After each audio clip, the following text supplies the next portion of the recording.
Okay, calm down. You got limits, man. You got limits, man. Okay, calm down. Hello and welcome to the Katie Halper Show. So excited to be here with you. We have a really fascinating show today. We have two really interesting and different segments. During the second half of the show, we're going to be joined by Israeli-American activist Miko Peled, the author of The General Son, an anti-Zionist Jewish Israeli-American who comes from a kind of Zionist royalty family. So he has a fascinating trajectory. And he is going to talk to us about the protests he's at right now that's protesting the Netanyahu visit to Donald Trump. And he's also going to talk to us about Netanyahu, who he is. And that is because Miko Peled knows him personally. His family knows him. They did not have a very good interaction with him. And this is Bucky, my dog, who I thought would stay on my lap and not be visible. So apologies about that, or you're welcome, depending on your opinion of dogs. While I try to rejigger him, please do like this stream, give it a thumbs up. That's a great way to support the algorithm. Also, please do subscribe, hit subscribe and then the bell. And if you can become Patreon members at patreon.com/The Katie Halper Show. And that gives you access to bonus extended interviews and extra content, and you get to support the show by doing that. And this last week's Patreon is really great. It's Wallace Shawn, and we're gonna play his sorry about this. We are going to play his interview later on, a clip of his interview later on in the show. 1 second. Sorry, I have to just take his thing off. Okay. We're going to play a clip of his interview later on, and he's already getting into trouble for it because he criticizes Israel. And so the Hollywood Reporter's already up in arms about it. So that's a good sign. And what else? That's not Bodie. That's Bucky. That's Bucky. Bodie is still the best, and Bucky is also the best. So Bucky's mine. Bodie's my parents. Okay. I know he's really adorable. He has a huge underbite. And he's half Shih Tzu, half Brussels Griffin. Okay, so, but during the first half of the show, we have a really important segment. And I'm really honored to be bringing these two people to talk about a story that really should be getting more attention. This is something that I'm very passionate about. I don't focus on it as much. I used to focus on criminal justice and the death penalty and wrongful convictions. When I was writing, I wrote a piece about Terry Williams, who's someone who's Pennsylvania tried to execute. This was a person who was literally the victim of sexual assault and sex trafficking. And Pennsylvania decided to try to make him the poster child for why the death penalty should be maintained in Pennsylvania. But this is not that story, but it's another story about a wrongful conviction. It's another story about a miscarriage of justice. And it's also another story, by the way, about a Democratic administration not doing the right thing. We all know Republicans are egregious when it comes to law and order, but Democrats in many cases are only slightly better, if at all better. And so we are bringing onto the show to talk about this case of Temujin Kensu. We are bringing onto the show William Bill Proctor, who's the founder of Proving Innocence. He's an award-winning journalist, reporter, producer, and anchor person whose career of nearly 40 years spanned electronic media, radio, television, and documentaries. And actually, Bill is someone who reported on this case, and we're going to watch some of that reporting. We're also bringing on Joy Marie Mann, who is an organizer, activist, writer, journalist, and longtime streamer. She resides in Harrisburg, Pennsylvania, and she's the author of the book Our Friend Temujin, Serving Life, Changing Lives. So welcome, Bill and Joy. Good to see you. Thank you so much for having us. Of course. So I wanted to ask both of you if you could share how you got involved in this story in the first place. And we actually have a clip, Bill, of a story that you did on this. Should we start off by playing that clip, or do you want to just set up your relationship to the story and then we'll play the clip? Well, actually, why don't we play the clip, because it would be interesting to go way back. Back. Great. So you tell us what year this is from. I'm not sure. It's you'll probably be able to tell once we start playing it. 1995. Oh, this is 95? Okay, great. He's serving life for a cold-blooded killing. Tonight, a key witness recants his testimony. So will it affect the case of the Ninja murder? For the past 9 years, he has been serving time for a murder he claims he never committed. His appeals have been consistently denied. But that could change. That's because Action News has learned key testimony was never given. And one witness now admits he lied on the stand. Channel 7's Bill Proctor is here with more of his close-up look at the case of the Ninja murder. Bill? Came to be called the Ninja murder because of this man's prowess with the martial arts. But this killing was actually done with a shotgun. One of the inconsistencies as this tape started to develop. Fred Freeman had what appeared... Okay, who's that on the screen right now? Well, that's Bill Proctor. That's me, a little heavier, many years ago, 1995. But this journey for me started actually in 1993, when Temujin's right out of Central Casting investigator, Al Woodside, brought a huge box of documents to me and said, okay, you've got a lot of work to do, and you are the last reporter of dozens that I've tried to convince that this is a legitimate story. It is a horrible wrongful conviction. And once you get into these pages, you will understand that this could be the most egregious wrongful conviction ever in the histories, in the country's history. And so that's where it all started for me with Al Woodside in 1993. Wow. Okay. So should we keep playing the clip and then we'll go back to you? Sure. Appeared to be an ironclad alibi in this case. 19 people said they saw him and his girlfriend in the Upper Peninsula on the morning that college student Scott Macklem was murdered in Port Huron. Now, even 9 years later, some of those alibi witnesses who also watched the trial still can't believe that he was convicted for a crime they say he didn't commit. I lost complete faith in the judicial system. I thought it was sort of a mockery of everything I always thought that the court system was about. I can't believe they would keep anybody in with that kind of a trial. It wasn't really a trial, it was a show. They both told the jury that murder suspect Frederick Freeman was in Escanaba on November 5th, 1986, too far away to murder Scott Macklem in the parking lot of the St. Clair Community College. And just to clarify, his name is now Temujin Kensu. He changed his name, which we'll get into, but that's who Freeman is this person, the same person. Okay. That's correct. 1986, too far away to murder Scott Macklem in the parking lot of the St. Clair Community College, over 400 miles away in Port Huron. But one of the prosecutors who tried the case insists that the right man is behind bars. Fred Freeman shot Scott Macklem. Fred Freeman was found guilty of that, and he is guilty of that. They focused in on him right from the start, and that's where they ended up. Private investigator Al Woodside believes Freeman deserves a new trial because, among other things, the most important alibi witness, the 18-year-old pregnant girlfriend of Freeman at the time, Michelle Woodworth, never testified, never told the jury that she and Fred were together in this house in Rock, Michigan, the day of the murder, and were together all day in Escanaba, about 30 miles away from Rock, November 5th of 1986. Freeman says Michelle left town because she was intimidated by police investigators, and Michelle does not like me very much. She believes that I'm going to challenge her for custody of our son. We do not have any kind of working friendship now, and she's always admitted that I was with her that day. Michelle did not testify, but this man did. You seem like a decent dude, you know? You seem like a guy that, you know, you could meet on a college campus or something, you know? He's a small-time career criminal who wrote this letter to the prosecutor and then testified in Freeman's trial that Fred Freeman confessed to him while the two were in a holding cell in Port Huron.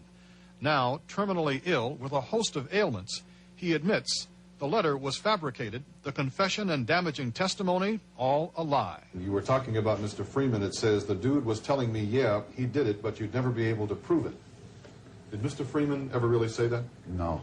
He said that he shot this guy with a shotgun. You know, prosecutor's office told me that when I made that statement to make sure that I turned towards the jury and looked at the jury. But did Mr. Freeman ever say that to you? No. Did he ever say something about the victim screaming when he shot him? No. Did he ever say he used a shotgun to kill somebody? No.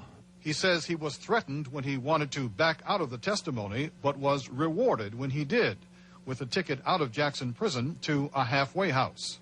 Taken out of the prison back to St. Clair County and never returned to Jackson Prison, and instead resentenced by the same judge that tried Mr. Freeman. It was an insult, of course. Just think I was so stupid I would even do something like that. To spend all my time telling anybody who would listen that I'm innocent, and suddenly to come forward and say, oh, but I'll tell you that I did it, and plus I'll tell you details about it, and that was, that was very shocking. The testimony of the phantom confession is just one of many shocking elements in this trial. Tomorrow, we'll hear from a juror who admits he voted to convict on speculation and not evidence, and the defense attorney whose drug problem has led to a new trial for another convicted man. Wow. Okay. So anything you want to add to that? Then we'll, of course, jump to you, Joy, and then we'll talk as the three of us will talk, but such an insane story. Well, the prosecutor that you saw in that story saying that he's confident that Fred Freeman used a shotgun to kill somebody was never able to tell me off camera how it is that so many people said that he was actually more than 400 snowy, icy miles away in winter and able to get from way up north to that coastal city of Port Huron to kill somebody. And no police officer I ever talked to said anything but Fred Freeman, Temujin Kensu, is the worst person on the planet. He has all kind of abusive behavior that we know of, and yeah, he did it. And that was the end of it. Not today, not ever have any of them said to me, this is how he managed to fool you. And that's what they kept telling me. You've been conned like everybody else, supposedly. But the ridiculous thing was the very impossibility of Mr. Freeman being able to convince so many people that either didn't really know him, only knew him from the karate studio, and some flat out didn't even like him.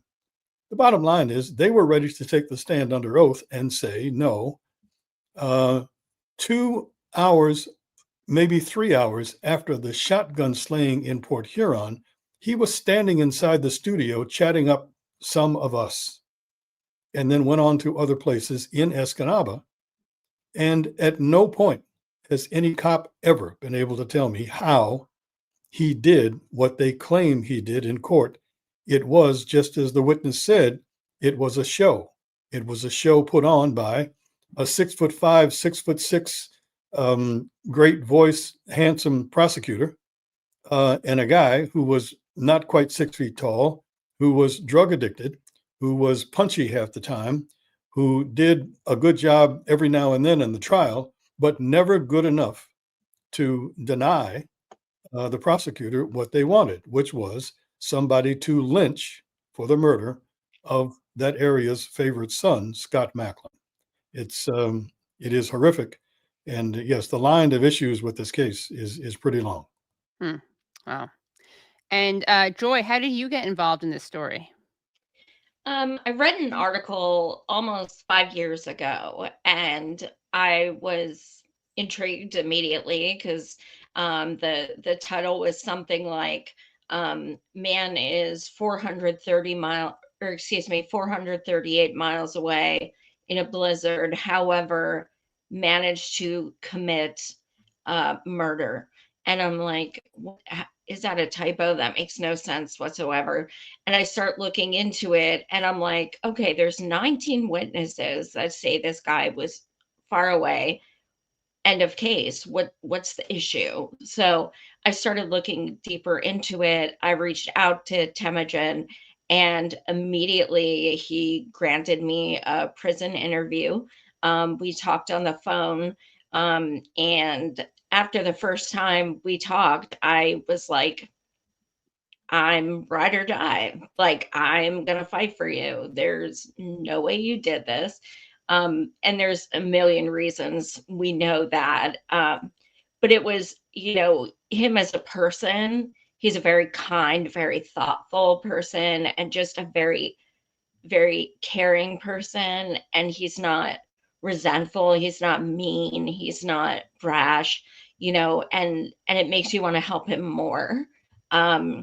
So I interviewed him dozens of times from prison, and then that led to, you know, personal phone calls a few times a week with him and his wife. And then 3 weeks ago, I flew out to Michigan to finally get to meet him in prison. Wow. And we're actually going to play some excerpts of your interview with him. So do you want to set up how you were able to record this?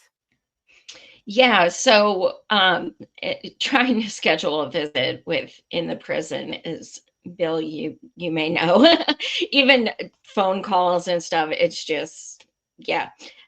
So when you go to visit, it's even more, you know, stringent. It took over a month to set it up. But on top of that, I am 85% blind. So I use a cane. I use prescription reader devices. I use accessibility devices, things like that. They don't allow any electronics. You can't bring a phone. You can't, you know, there's nothing you can bring. Like, they don't even let you take a watch. And so I'm freaking out because I'm like, how am I going to bring questions if I can't, you know, bring my reader or things like that? So I'm going back and forth for over a month. It's a prescription. Here's what it looks like. Here's what it's called. Everything.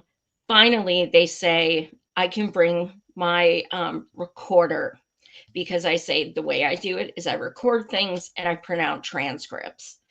Well, then I got there, and even though I had the warden's approval and everything, it took over a half an hour for me to finally get in. And I got in and I pressed record, and we were able to meet for over 4 hours. And so I have the only recording in that prison in his history. So yeah, and I was terrified that when I was leaving, they'd be like, no, you need to leave that with us, or you have to sign this saying you won't play it, and it's for transcript only. And they never said anything. So I have it. So set up this clip that we're going to hear, because there's some names mentioned in it. It's like the names of some women. So just so people know who he's talking about. Like Michelle. Okay. So Shelley is Michelle Shelley is was Temujin's 7-month pregnant girlfriend who he was living with at the time of the accusation. Okay, great. So let's take a listen. And thank you, Brad, for making a little graphic to show while we listen to this audio. Police ever interrogate you or give you any questions? Nope. I am, to my knowledge, the only murder suspect in American history besides lynchings who wasn't sat down and interviewed by the police. They literally refused to interview me, and there's a police report that literally said Freeman called to complain, wanting to know why nobody will talk to him. Because they didn't want me on the record talking about any of this, or talking about Crystal, or, you know, telling them, here's my alibi witnesses, go check this, go check that. Yeah. Did they question Shelley? Yep, and she told them I didn't do it, and they never talked to her again. They knew I was innocent. They knew Shelley wasn't lying. She was a scared kid. Plus, remember, they talked to Beth up north, which we didn't know. So Beth told them I was on a date with her, my broken down car the morning of the murders. They knew all along that I was innocent. This was not a mistake. It'd be fine if this was a mistake. This was not a mistake. This was planned from the beginning.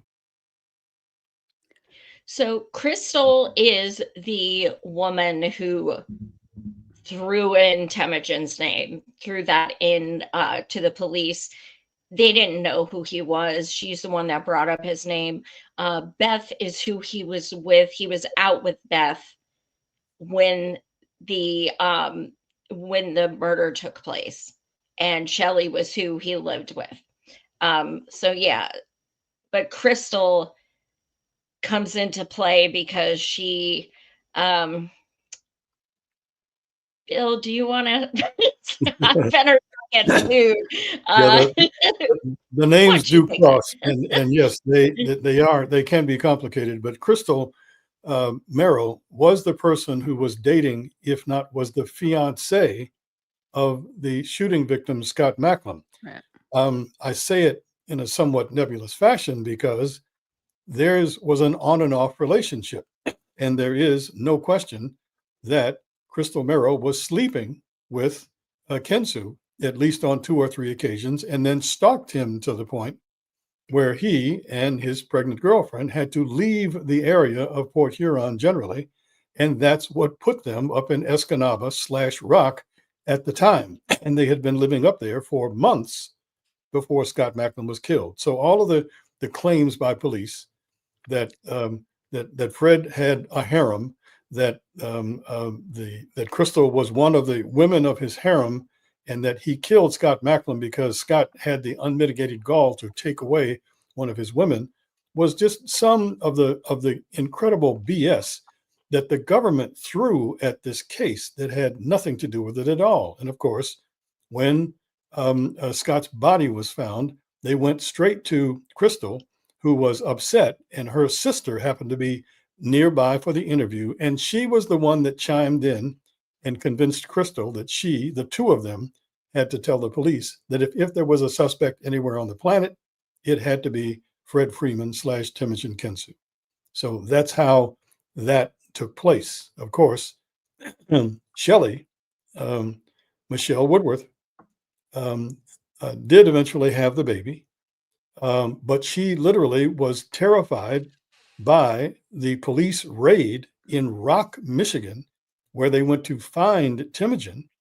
Of course, he wasn't there, but she was trying to tell them before they tore up the place and terrified her and the dogs that, look, he was here. And if you're talking about the November 5th, first thing in the morning, we were getting out of bed at about the time you say he was killing somebody all the way over on the other side of the state in Port Huron.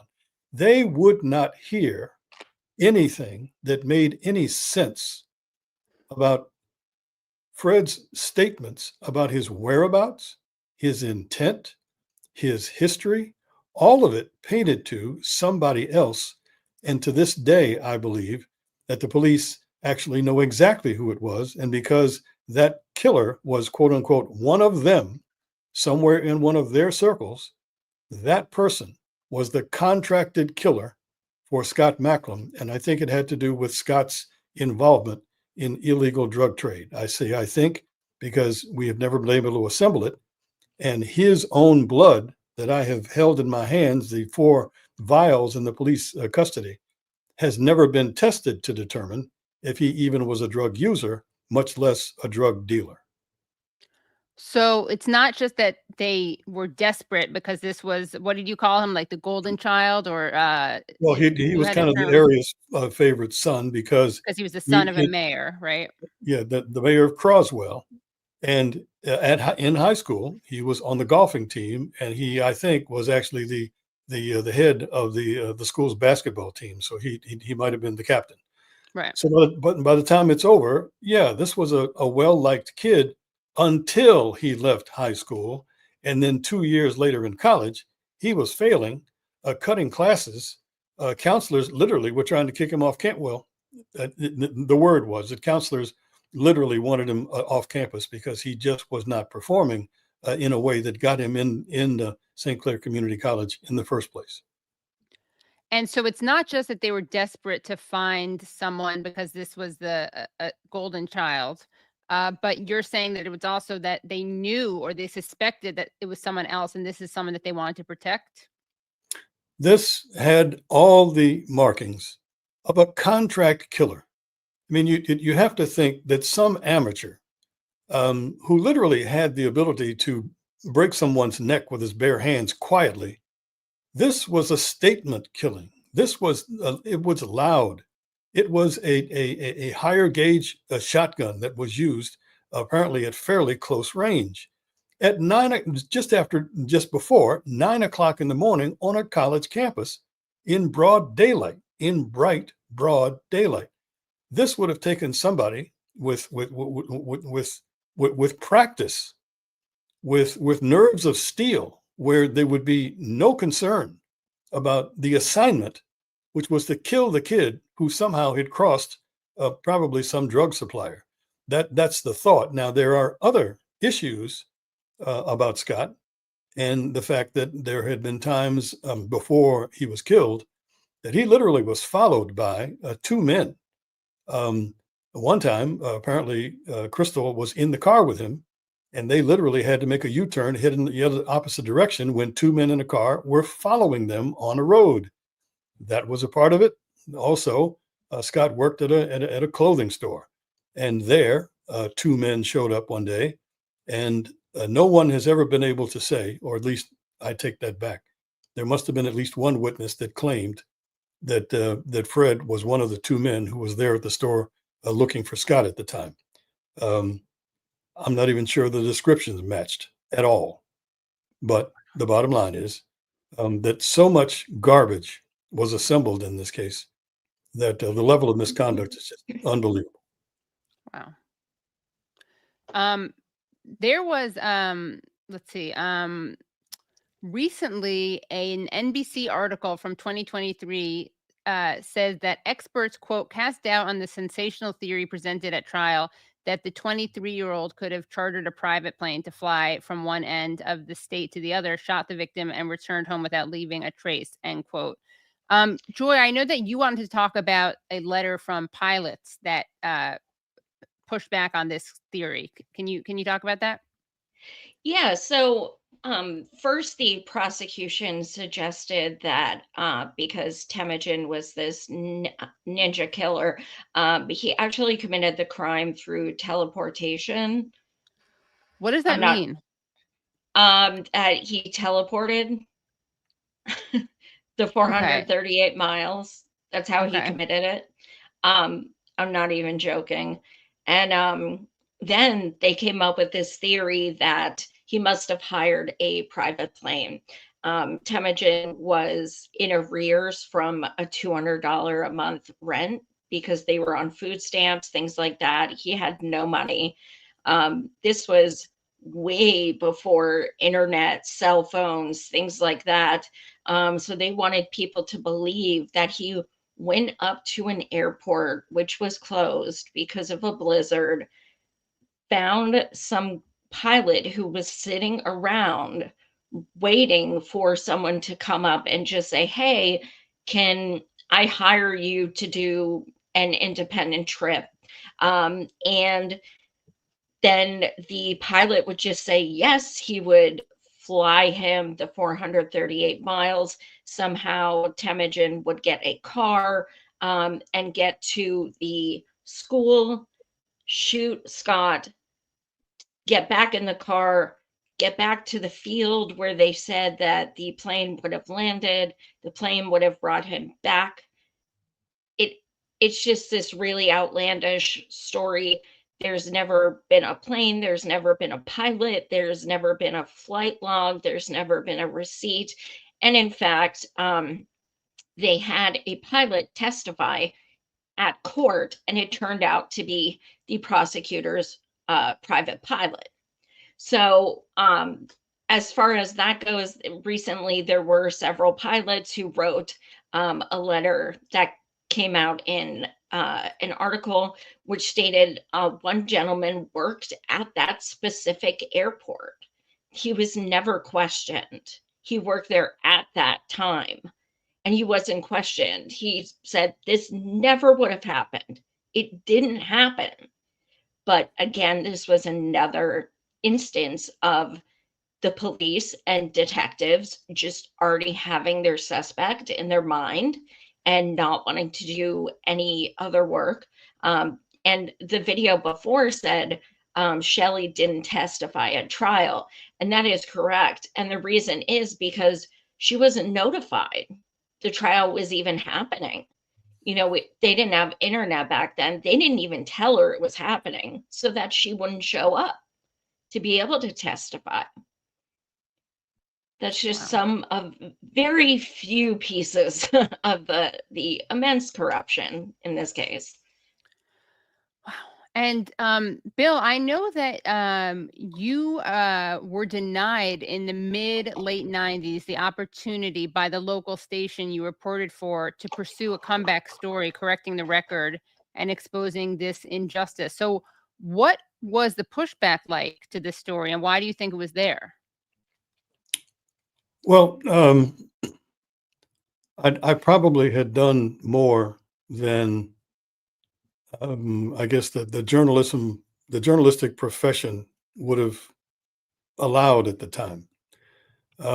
We're supposed to do a story and move on, unless you're an opinion columnist. But there was a time, I believe in 2006, where I literally took an unpaid leave of absence from my job for a month to pursue the truth in the Temujin Kensu case. And in that time period, I assembled, and I believe I sent you a picture of it, a team of former FBI agents, private investigators, cops, who essentially tried to run down every single element of the questions in this prosecution.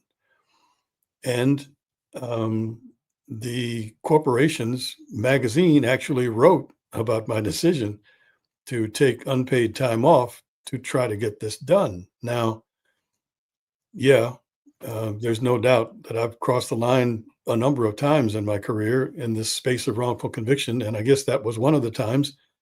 Why they decided at that point that they wouldn't allow it to be expanded further, I don't remember.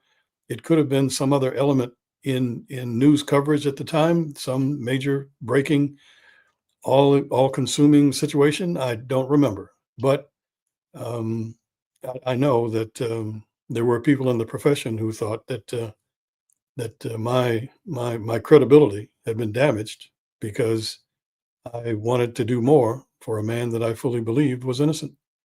I mean, isn't, not to sound corny or pretentious, but isn't that the point of journalism, to get to the truth, especially when the state has all these resources at their disposal? I always think it's so stupid when people act like it's a level playing field or there's objectivity. The state has all these resources. They have the prosecution, they have the police, they have the judges. In theory, the judges are impartial, but we know that's often not the case.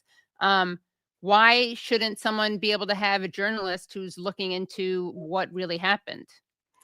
Well, there was a period in this country where image was really high on the necessity for credibility. And so if you decide as a journalist seeking facts, and you go the extra mile to find what's really true, then you've moved into the space of advocate. Okay, so I understand the comparison. I understand maybe the reasons for the guardrails. But the real bottom line is that if the very government that is supposed to be fair to all of us is responsible for something this egregious, then it's almost the duty of someone who understands the space to go after the truth, especially when the government at multiple levels is taking such a steadfast stand against finding what is really true in this horrible, egregious, wrongful conviction case. Yeah, I mean, it's totally lopsided, asymmetrical warfare. So if you do anything to kind of level the playing field, you're the one who's apparently crossing a line. Meanwhile, the state is allowed to lie and conspire, and yeah. And I think. Oh, yeah, I'm go ahead. sorry. No. You know, on that image note, you know, there was so much of that in the trial. I'm sure some of your viewers are familiar with West Memphis 3 and the satanic panic. Yeah, Well, but some people are younger, so maybe just do it oh, like a okay. 30-second explainer. Yeah. So Temujin was into hair band and he had a punk rock shag and he did a lot of like ninja moves and he liked ninja movies. He wore a leather jacket. He loved motorcycles, things like that. Well, this was 86. So you put, you know, these like white suburban people on the jury, like it didn't go well. The prosecution played up on that. And even though Scott was shot with a shotgun, the prosecution wheeled in what was essentially a long cafeteria table with like throwing stars and swords and knives and all of these things, and even porn and all of these things that were not Temujin's, and put them right in front of the jury just to elude one of the things that Temujin's, quite frankly, cokehead lawyer should have, objected to. He did not.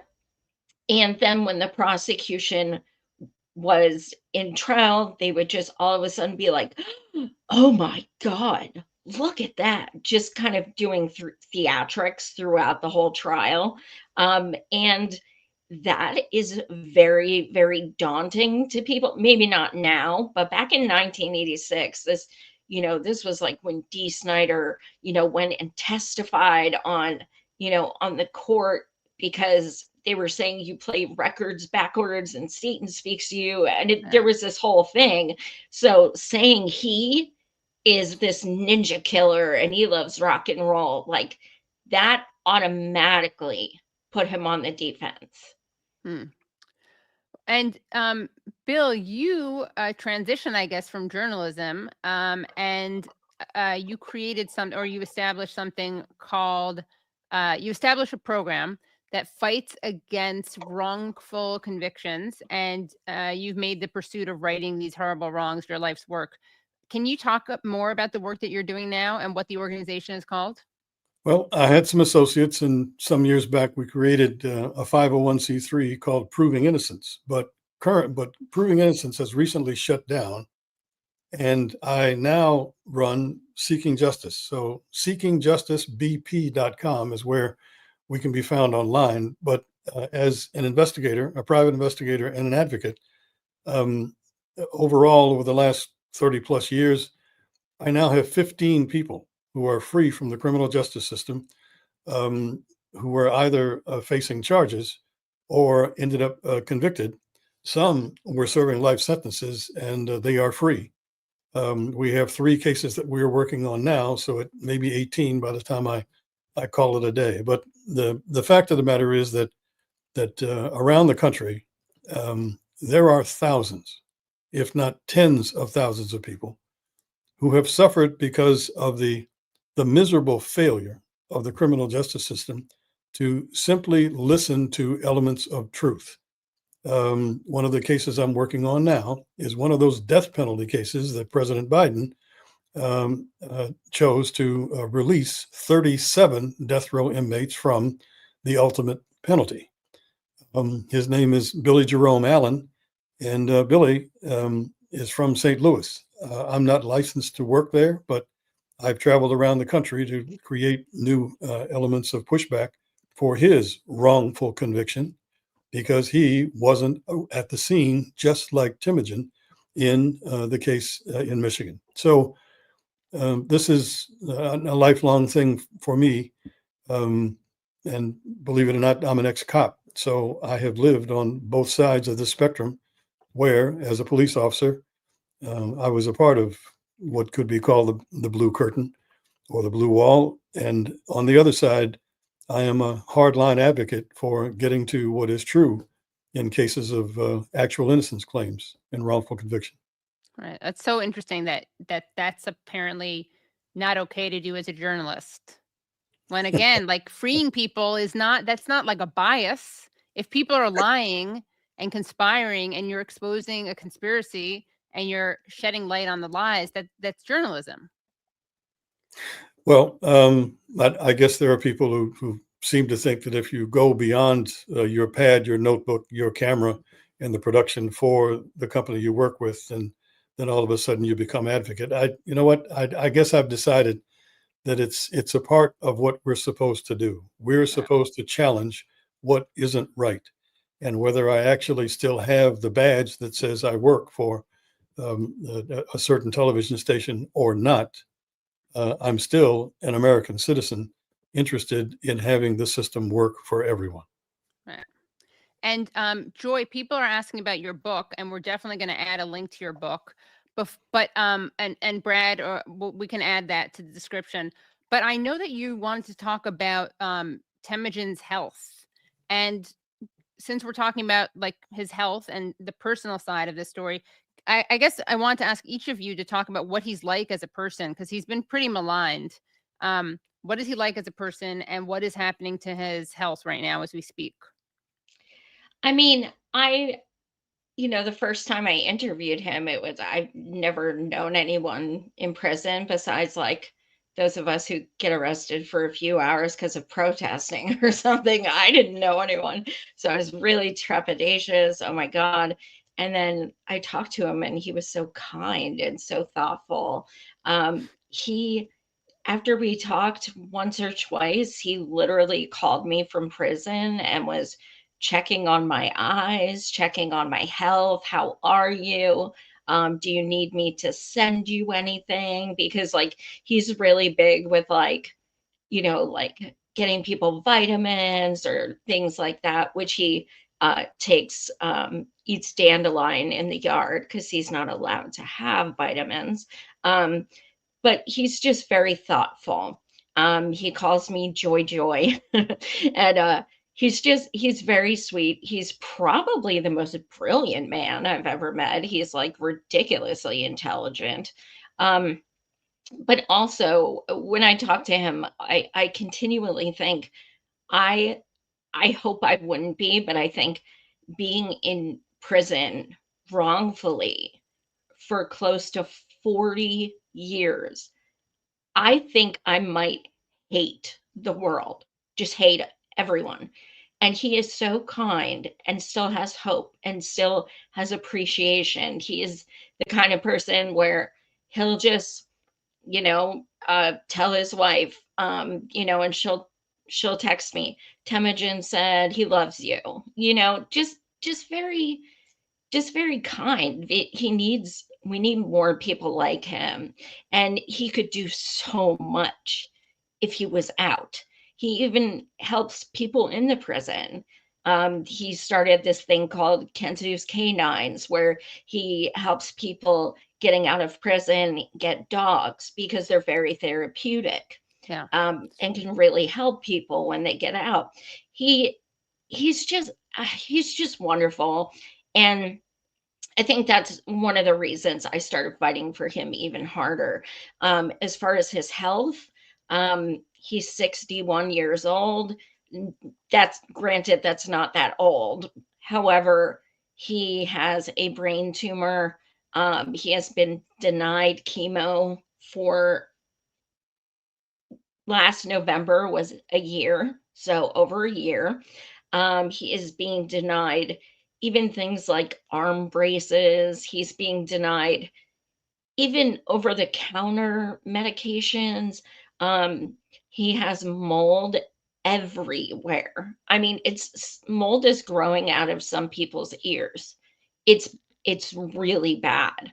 And when you're sick, on top of it, he has asthma now. He has been so sick. You mean there's mold in the prison? Oh yeah. Oh God, yeah. Bad. It grows on people. That's how bad it is. He's just in bad shape. He really is. That just exacerbates the turmoil he's going through psychologically for being stuck in there, being in a cage, knowing you have done nothing wrong. Also, something I definitely want to talk about is the fact that Governor Gretchen Whitmer, Democrat, Michigan, she's been there for 6 years.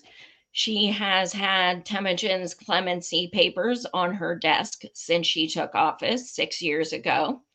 She has received thousands of emails from us, thousands of phone calls. We have supporters, like I sent you the lead advocate for the Supreme Court in India even supports Temujin. Muhammad Ali's daughter, Kalia. We have supporters all around the world fighting for him, but his governor cannot be bothered to sign that paper. She also has never said, nor has Dana Nessel, The Attorney the General of AG. Michigan. Yeah. Neither one of The them one who have. called Rashida Tlaib an anti-Semite, by the way. But sorry, keep going. Yes. Yeah. And that's, neither one And of them have ever said he did it, he's guilty, he should be in there. They have never said it. And when Temujin won his habeas corpus and they said he should be released, AG fought against that. She created the CIU, which was supposed to free innocent people, and he still has not been able to see her reasonings for keeping him in there. He tried to FOIA, he sued, everything. He's Information Act. Yep. He still hasn't even seen the reasons why. So I don't know what else to do. She's getting for years thousands of emails, thousands of phone calls. He has tens of thousands of supporters. Quite frankly, and I've talked to Temujin about this, I want him out, period. But clemency, I do have issues with, because he didn't do anything wrong. Right. He should be pardoned. Sure. And if he has clemency, that means if he wants to sue or get any, I don't know how you come up with any compensation figure for this, but if he would want to sue for that, anything, it's still on his record. At least he'd be free. But I think he should get at least some semblance of justice after they've taken almost 40 years of his life. Well, like Leonard Peltier, for instance, is under house arrest still, but it's a huge victory that he did that. So it would be great if, obviously he deserves to be pardoned, freed, but if it has to be clemency. Well, his fear about house arrest is because if he was on probation, because of all the corruption being why he's in there, he said, I feel like they would. Yeah, absolutely. Yeah. I wasn't saying, sorry, I wasn't advocating that he should be, that's what he should do. I'm just saying, like as a parallel, even though we wanted something else for Peltier, whatever can free him in any way. But yeah, obviously he deserves to be. But what's so disturbing is that he got it. They vacated the sentence, and then that was overturned. I don't know the technical term for it legally, but like a judge thought that it was a sham of a case, right? And then they appeal. I guess the state appealed it. Bill, do you want to address that one? There was a federal judge in Detroit that reviewed the case. In the appeal, there were 10 elements that Temujin and his lawyers presented, and the judge agreed with 3. And 1 could have led to a new trial, but they said that there was a federal law in place that was put in place by Democrats, by the way. Biden and a couple of others, I guess, in the 96 to appease the Republican Congress. But the bottom line is it stopped from time limitations that ruling could go forward. And so another court looked at it and said, no, he only had a certain amount of time to file this appeal. And never mind the judge's decision and evaluation and credible statements saying something should be done. It was rejected just out of hand because the time limit had been crossed. So that's what makes this, again, more egregious, that we have a government that seems to want to close the door on justice and truth and not even allow the system to go forward as it is designed. It is written now to say, oh no, you only have a certain amount of time to get that appeal in. And if for whatever reason you don't hit the mark, you don't get justice. And that's what happened to Temujin Kensu some years back. It's so disgusting. I mean, it makes me like physically ill to think that a technicality like a filing date can trump someone's innocence. And they have a copy of the application they sent, and there is nothing on there saying there's date restrictions. Nothing at all. Doesn't matter. Well, tell us about this book, Joy. So I asked Temujin and his wife Paula if I had their permission first before I started writing it a while back, and basically it's called Our Friend Temujin, Serving Life, Changing Lives, and he very much has. He's changed a lot of our lives because we thought we stood for, stood against criminal injustice and things like that until we met him and we realized, okay, this goes way deeper. And also just seeing it happen to someone so kind and someone who's been in there so long. So I was inspired to write it just because there has never been a book written about him in the 40 years he's been in prison. So it was time. So it is a combination of some of the transcript of our prison interview I just had in person. It is my experience with him. There's photos, documents, things about the case. There are also letters people have sent into me from true crime podcast hosts to a high school teacher who had her students send letters to Governor Whitmer, to different kinds of people who have been touched. So those will be throughout as well. So there's going to be a lot of information, but it's going to, even if you don't know anything about that case, if you read my book, you're going to definitely know a lot about it. Yeah. And we'll link to your organization as well, Bill. And thank you for that. And we'll also link to all the petitions that people can sign and the phone numbers. And one more thing, I heard on an interview, I can't remember which one, that I think I heard Temujin say that the reason he got interested in these martial arts was because his mom was physically abusive and he wanted to like block her attacks. Correct. Wow. It was a protection thing. Wow.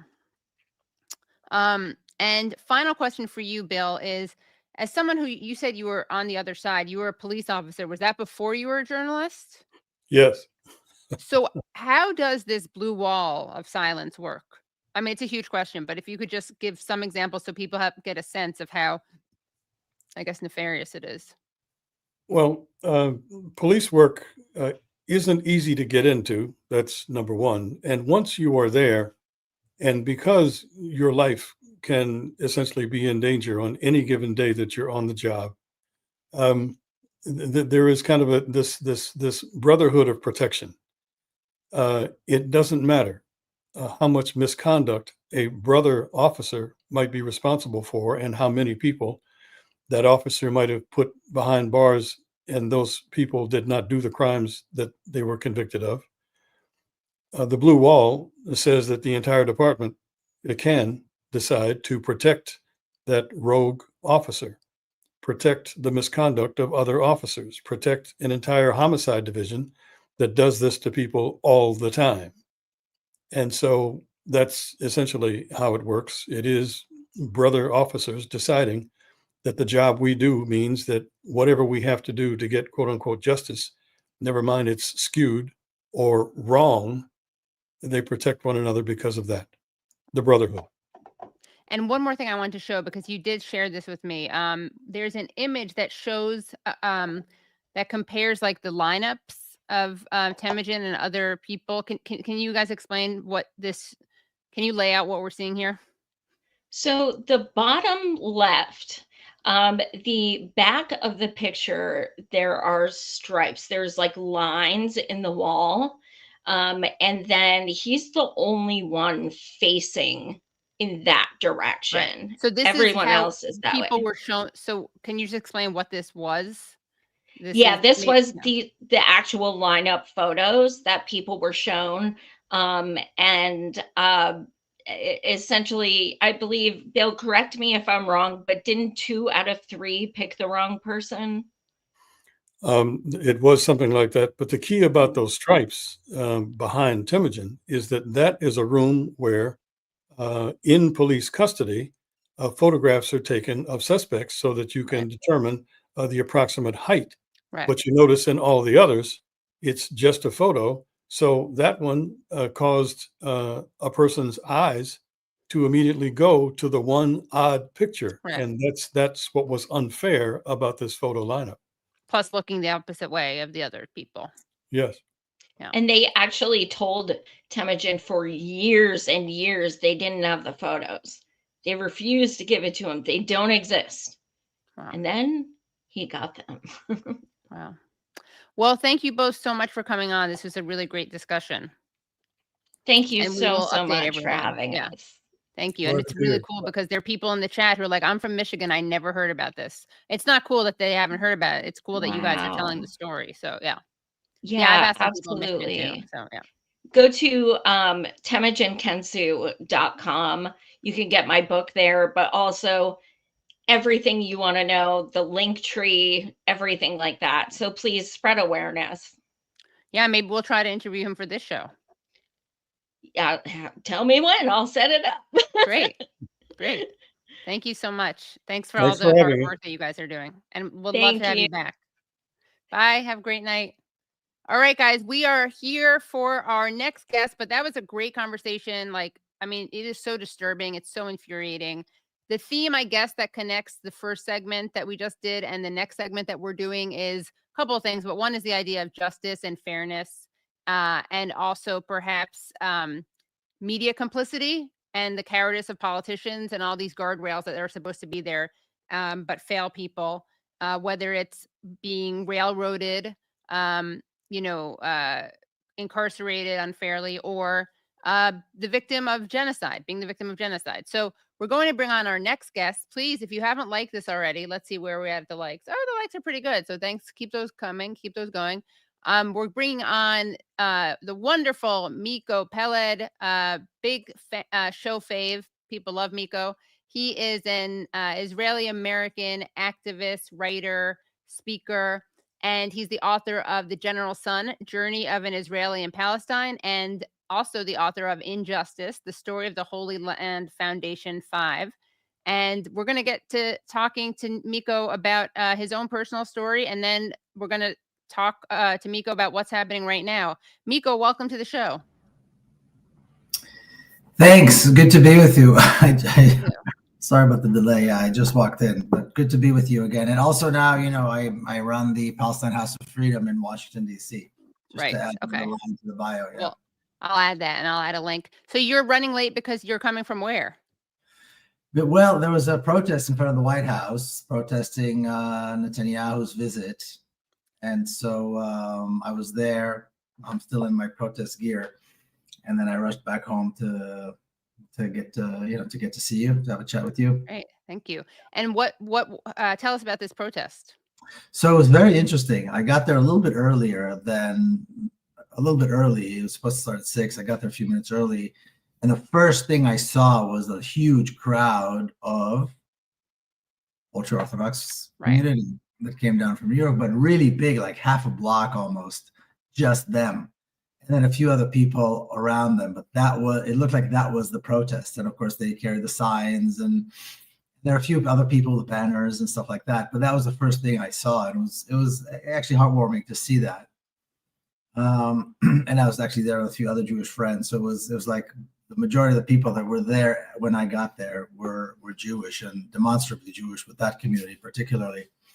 But then towards the time that I left, it was, filling up, and more people were coming, and, protesting the fact that the war criminal gets to visit the White House and be treated like, with all these honors as though he was some hero, when there's a warrant for his arrest. He shouldn't be in the White House. He should be arrested and sent to The Hague.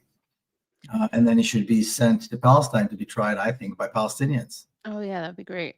That would be the real They'd be justice. too nice to him, though. They probably would, but I think that you know, kind of like the Nuremberg trials, where they would bring the victims and the relatives of victims to testify, or just like the Eichmann trial, where they brought the real victims and the true stories come out that way. And to see them sit in the defendant's chair would be very gratifying. So, but that's not the reality we're in right now. He is a VIP. He met with Elon Musk, and he's meeting with all these different people. And of course, now he and his buddy Trump are in the White House. It's really horrifying to think how despicable this reality is right now. Just, you know, people dying, and he's being given, you know, all the honors. Right. It really is disgusting. And he, it's funny you said that about Nuremberg, because we had Max on last week, and one of the things he said was that, you know, there needs to be a Nuremberg 2.0. And one of the reasons he interrupted Tony Blinken is because there's no accountability. So his message was like, well, we have to, at the very least we can do, because they're not going to go to jail. So we have to like hound them wherever they go. You know, it's interesting. I just saw a movie, Argentina 1985. Oh yeah, it's great. It's really great. And it shows how, well, the beauty of the movie is that it shows just, you know, a plain prosecutor who was no hero. He was no, you know, they make him as gray and as just bureaucratic as possible. And he was handed the task to prosecute the dictators just very shortly after the dictatorship fell. Yeah. And it can work. It worked. I mean, it does. Yeah. It can, two of them got, I mean, I don't want to give up the movie, although if you know the history, you know the story. Yeah. But it's doable. And I think it's important for us to watch these movies and to hear these stories, because we need to think about the day after and the possibilities of the day after. And, you know, it took a couple of years, but these people were put on trial, and the process can work if we put our minds to it and if we have the right people in place. Yeah. So I wanted to ask you about Netanyahu, because you have a somewhat unique perspective. I mean, we're going to talk about the politics, but you also happen to have known him personally. Can you explain how your family knows him, and if you have any insights about him? Well, I don't know that I have insights. I mean, I remember him. His first wife and like high school sweetheart was my sister's best friend. And so he used to come over and we used to see him. And I just remember him coming in. You know, he was an officer in the super duper biggest, most, you know, glorified special forces commando unit in the Israeli military. And he was an officer. He would come, you know, on the weekends home from, you know, in uniform, and the semi-automatic slung over his shoulder and the red beret. And as a kid, I would look up and it was like God just stepped down from the Olympus. I mean, you know, who doesn't want to be him? And then later on, the relationship continued. You know, I remember him coming back from a mission here or a mission there, and once he had a flesh wound, and we would sit around and listen to stories, but you know, and all that. His older brother was Yoni Netanyahu, was killed in Entebbe. So I mean, that was kind of the, you know, and so it was like, wow. And he and my sister and his wife were still friends even after they broke up, so there was still that connection. But then once he got into politics, then that was it. It was obvious the guy is just a right wing, just the worst type of right wing Zionist that you could possibly imagine. You know, and that was it. Everything ended right there and then. But it was sort of a relationship of a kid looking up to an idol and then realizing, you know, I mean, I think the problem is Americans still look at him like I looked at him when I was 5. Right. And people need to grow up and realize, you know, it may have looked glorious in the eyes of a 5-year-old, but really the guy is a criminal and needs to go to jail. Right. And can you talk about, you wrote this excellent book that I highly recommend, The General's Son. You and your family experienced a real tragedy, and Netanyahu tried to kind of exploit that, right, to turn that into a photo op for he was the prime minister at the time. So, I mean, so can you tell people what happened to your family and how he responded, and then how your sister responded? Yeah, so it was September 1997, and there was a suicide attack in Jerusalem, in downtown Jerusalem, and my sister's little girl was there, Smadar. She was just 12 years old. And she was killed, and he was prime minister at the time, so it was this awkward moment where he called as a friend, also as the prime minister. And he spoke to my sister on the phone, and she said, "Don't come." You know, because typically the prime minister comes to visit anyway, so that's kind of a thing. Plus, he was an old friend, so there was a sense that, oh my God, this terrible thing happened. But she told him not to come, that he wouldn't be welcome there. And so that was the story, and that was it, and they never came. It was interesting because later on in his political career, he bragged that during his first term as prime minister, things were going well, and there was prosperity and peace, and there was not a lot of violence. And so my sister reminded him that it's not exactly true. It was true for our, and there was a lot of violence. Actually, there was a great deal of violence during those years. This is kind of after the disillusionment with Oslo, so like the mid to late 90s, and then leading up to the second Intifada. So these were not good years by any stretch of the imagination. And of course, he was the prime minister. And why did she tell him don't come? Because she and her husband felt that their daughter the responsibility for their daughter's death was the Israeli government, was the state of Israel, not the Palestinians. And so there was no room for him to come because he could have prevented it had he been interested in peace, had he been interested in human rights, the rights of Palestinians, the ending of the violence and so forth. He could have done it. He was in power. And his mandate was to do precisely the opposite, to make sure that there is no peace, that there is no continuation of the Oslo process, which we all know today was not really a peace process, but there was, in those days, we thought it was.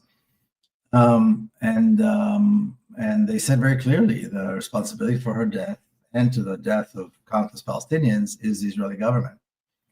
So we don't want him in our house. And it was interesting because other members of government did come, and it was very, very awkward, because as a family, we knew that they were responsible.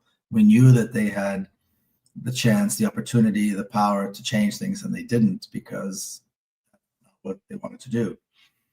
So it was a very, very kind of a tense situation. Wow. Yeah. By the way, someone just wrote in the comments, I read Peled's book, The General Son, bought 2 copies and donated 1 to the library. Thank you. Yeah. It is really great. And it had a big impact on me, by the way, also. Thank you. And it tells the story, it has 2 parts. One is about your father and one is about you. And it's your father's evolution on Israel-Palestine, and then your evolution on it, which was, it sparked in large part by what happened to your niece. Mine did, yeah. My father had died 2 years before that. Yours, yeah. Mine definitely. That's what got me to get engaged. That's what what pushed me to get engaged. Absolutely. Yeah. And I can say it's really sad, but I often say, we go through, we are open to big changes in our way of thinking and in our, in our deep belief in things. So usually as a result of something terrible. And that's kind of the tragedy of the human experience. That's usually what drives us to look deep and question the truths and the things that we believe in. Right. It is interesting, though, that for a lot of people, when something like that happens, they lose empathy for others, right? Like that can turn people, radicalize them in a totally racist, way, right? They start dehumanizing other people. And your experience was the opposite. It kind of, it made you open your eyes to why these young men would have done something like that. Right. I think we're so used to violence that we never stop to actually slow down and just think of a single act of violence and what prompted it. And when you think about 3 young men going to kill themselves and kill other people along, it's a horrible thing. And we have to figure out how we got to the place where such a terrible thing happens. And what was it that brought that reality upon these people? And that's when you ask that question, then I don't know how you can reach any other conclusion other than we need to reach out and stop it. It has nothing to do with religion or nationality or anything like that. It has to do with something much deeper. Yeah. Well, Miko, right now, as we're talking, I think, or maybe, I'm not sure if it's still going on, but apparently Trump made some major announcements because he's talking with Netanyahu right now. Brad, do we have any video clips showing any announcements from Trump or Netanyahu from this? People are saying things in the comments about what's happening. So it would be great if we got Miko to react to them. I'm terrified to think. Yeah, it's not good. I'm terrified to think. Let's open Ynet and see what the Israeli papers are saying. They instead can occupy all of a beautiful area with. Wait, let's start from the beginning. Sorry, because They instead can occupy all of a beautiful area with homes and safety, and they can live out their lives in peace and harmony instead of having to go back and do it again. The U.S. will take over the Gaza Strip, and we will do a job with it too. We'll own it and be responsible. The U.S. will take over the Gaza Strip and will own it. Responsible for dismantling all of the dangerous unexploded bombs and other weapons on the site, level the site and get rid of the destroyed buildings, level it out, create an economic development that will supply unlimited numbers of jobs and housing for the people of the area. Do a real job, do something different. Just can't go back. If you go back, it's going to end up the same way it has for 100 years. The man is an absolute lunatic. The proposition that they will level it, get rid of 2 million people, and then develop it for European settlers, basically, or white settlers. This is so sickening. This is so grotesque. I don't even know. I literally feel like I want to throw up because it's in the headlines on Ynet, the Israeli paper. Yeah. And what are they saying? The U.S. will take over Gaza, will flatten it, and then 1.8 million people will have to leave. And then he said he will visit Israel and Gaza, and that we will clear out the bombs and the destroyed homes is a great idea. And Netanyahu responded by saying, it's great, it'll bring a new future to the region. Wait a minute. Wait a minute. So the Palestinians are the ones that have to go? Palestinians are the ones that have to go, not the people who caused the violence, not the people who caused the destruction. The discourse is so skewed and insane. Why is it the Palestinians have to go? It's their land. It's their country. It's the settlers that have to go, if anybody. I think it was the Iranian president or something that said that. If anybody's got to go, it's the people who came, it's the settlers who came and brought the violence. And he says, yes, we will. Oh. And then Netanyahu did not express, he was happy with it. And then there was a threat that if they don't release the hostages, blah, blah, blah, there'll be more violence. We had a wonderful conversation. He says, if I was president, then the October 7th wouldn't have happened. Yeah, this rhetoric is grotesque. It's disgusting. It's racist to a point that is beyond even belief, and it's not going to happen.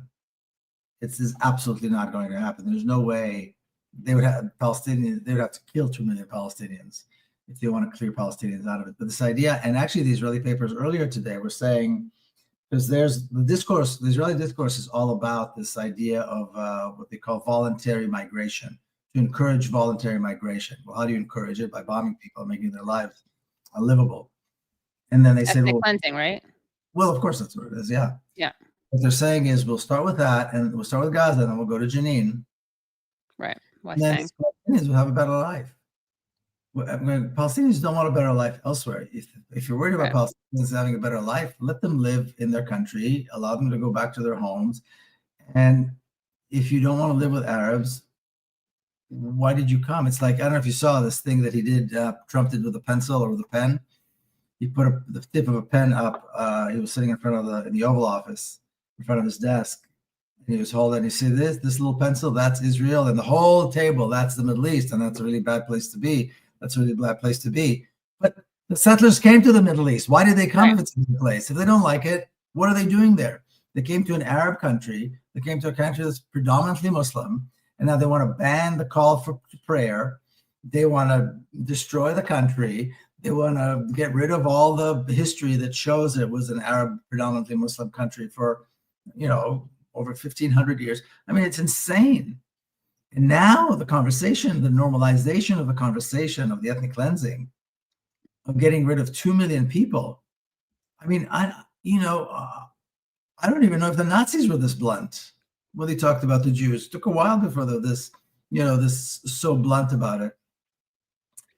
And, we're talking about, Nuremberg trials all over again. I mean, it's so blunt. I mean, they're just so blunt about it. Yeah. They're trying to hide it. It's this hubris. Don't they realize that one day they will be judged? I don't know how it is that they're not realizing, they have no sense of history, that there will be a time when they are going to have to answer for this. No, I mean, it's not going to happen. I mean, 2 million people are not going to be thrown out of Gaza. No, it's not going to happen. And then what they say is, see, we can't get rid of them because nobody wants them, because these Palestinians are so horrible that no country wants them. And so that's the issue. Right. They always do that. Yeah. That's not the issue. I mean, it's so sickening. But look at it. It couldn't be more formal. It couldn't be more more clear that this is what they're planning to do. And I don't know how it is that there's not massive outcry about this. I don't understand. I mean, every government around the world needs to stand up and kick out the American ambassadors, of course, the Israeli ambassadors too. And we've got to stop this. This is insane. This discourse is absolutely sickening. We actually have some more clips of videos that I think we should have you react to, Miko. Peter, would Palestinians have the right to return to Gaza if they left while the rebuilding was happening? It would be my hope that we could do something really nice, really good, where they wouldn't want to return. Why would they want to return? The place has been hell. It's been one of the meanest, toughest places on earth. And right now, I've seen every picture from every angle, better than if I were there. And nobody can live there. You can't live there. So if we can build them through massive amounts of money supplied by other people, very rich nations, and they're willing to supply it. If we can build something for them in one of the countries, and it could be Jordan, it could be Egypt, it could be other countries, and you could build 4 or 5 or 6 areas. It doesn't have to be one area, but you take certain areas and you build really good quality housing, like a beautiful town, like someplace where they can live and not die. Because Gaza is a guarantee that they're going to end up dying. The same thing's going to happen again. It's happened over and over again, and it's going to happen again as sure as you're standing there, Peter. So I hope that we could do something where they wouldn't want to go back. Who would want to go back? They've experienced nothing but death and destruction. Why have they experienced nothing but death and destruction? I mean, is it related to the guy who's literally sitting next to you? It just came. I mean, it became, Gaza's a terrible place. It's this all death and destruction. Gaza was beautiful. Gaza was known, about pre-1948, for beautiful dunes, beautiful beaches, great seafood, the fragrance of citrus, because they're full of citrus groves there. It was wonderful. Millennia of history and culture and whatnot. rich history and rich heritage and great pride in Gaza and its history and so on. The only reason there's destruction is because the guy, like you said, sitting next to him and his predecessors brought destruction there. They destroyed it. They're killing. It's not like the place is plagued. You know, he creates this impression, let's take them out of there so they have a better life. Why would they want to stay? Why would they want to go back? I mean, this is so, and none of these journalists have the spine to stand up and say, excuse me, the man sitting next to you is a genocidal maniac that has made the place hell. And they want to stay because it's their country. If anybody's got to go, it's him. He's got to go back to where his parents came from. Nobody says that. What is it with these journalists that they don't have a spine that they can stand up and say this? These two maniacs sitting in the room, and Netanyahu's big smile. He's all happy to hear this. And this is the most radical Zionist ideology we've ever heard. It was usually subtle. It wasn't really said that way. In the 1980s, my father was a member of the Knesset, and Meir Kahane was also in the Knesset. And Meir Kahane was really the father of this ethnic cleansing, of this really kind of crude and blunt demand for ethnic cleansing and transfer of Palestinians. No member of Knesset would sit next to him, next to Kahane, because they were embarrassed that, because his rhetoric was so, was so insane. This is what Donald Trump is talking about now. Like this Kahane, this racist lunatic is now, happy in his grave. It's insane. It's beyond, I don't know. People are completely out of their minds. And I don't know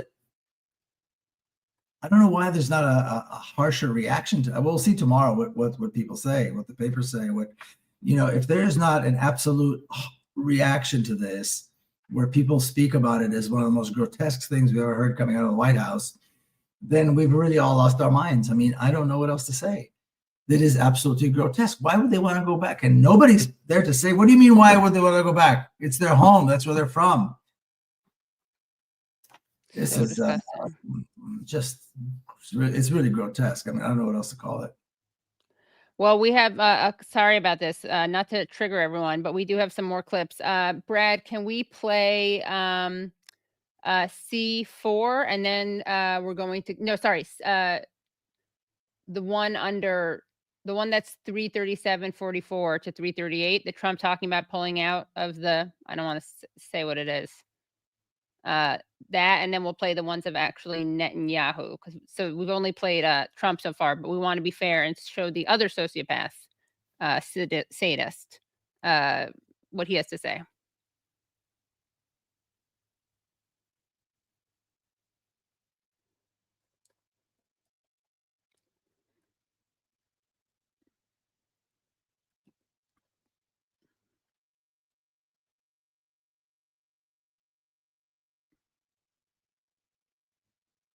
Or if you have it, okay.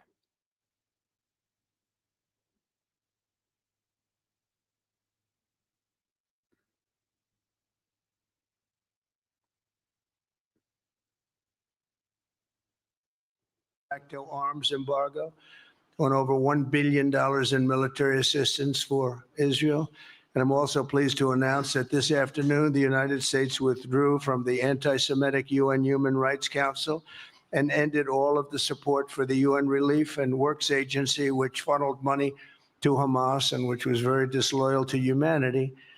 Today, I also took action to restore a maximum pressure policy on the Iranian regime, and we will once again enforce the most aggressive possible sanctions, drive Iranian oil exports to zero, and diminish the regime's capacity to fund terror throughout the region and throughout the world.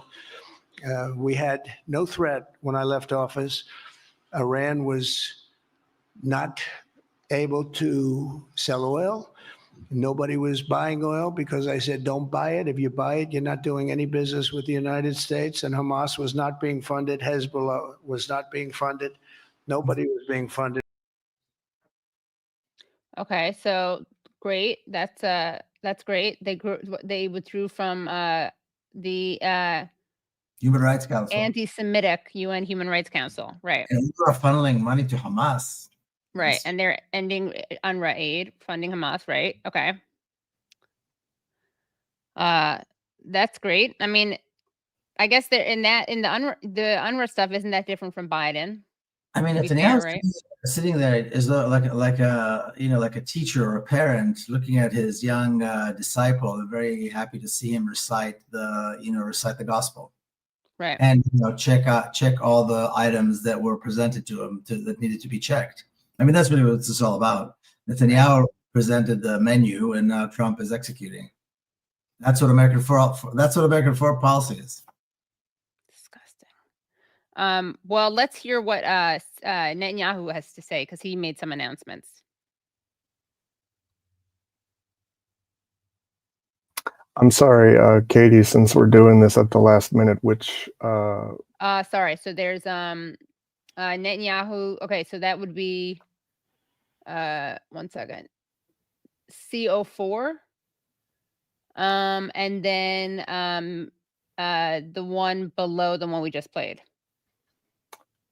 So the two ones that have, that and the one, CO4, and then do you want me to just label the other one? sure. And just let me know if this is not the correct one, but hopefully it is. Okay. And there's the time quotas there too.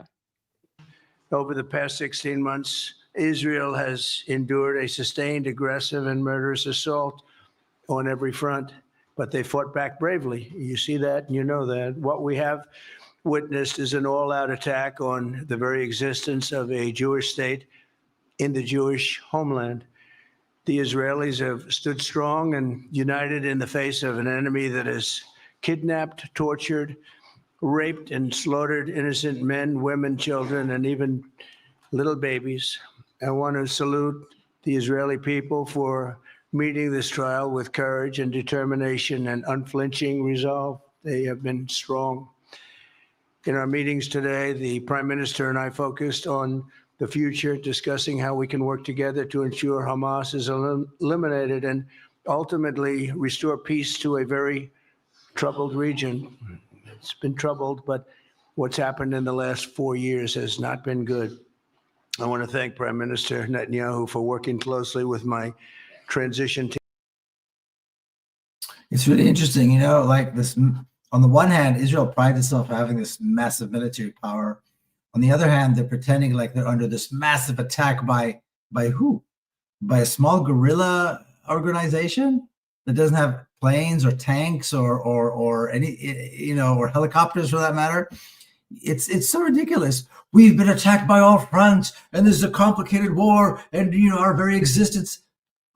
2 guerrilla organizations, one in Lebanon, one in the Gaza Strip, that have never had a tank, have never had a warplane. I mean, what the hell are they talking about? How can they sell this nonsense?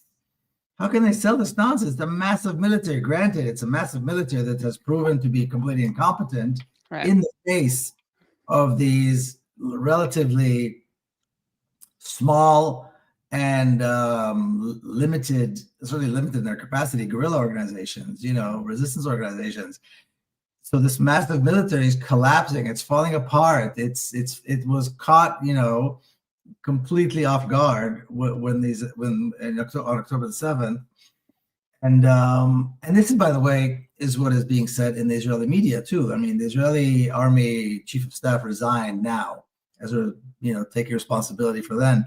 And the thing is, we were assaulted by one front after another front after another front. These are guerrilla organizations. Even the Yemeni forces, who joined and closed the Bab el-Mandab Straits. These are relatively small military forces, insignificant, really. The only thing that makes them significant and makes them really successful is their determination, is their motivation, is because they know they're fighting for a cause that they believe in, a cause that we should all believe in, which is the freedom and liberty of Palestine and justice. And so this is the big deal.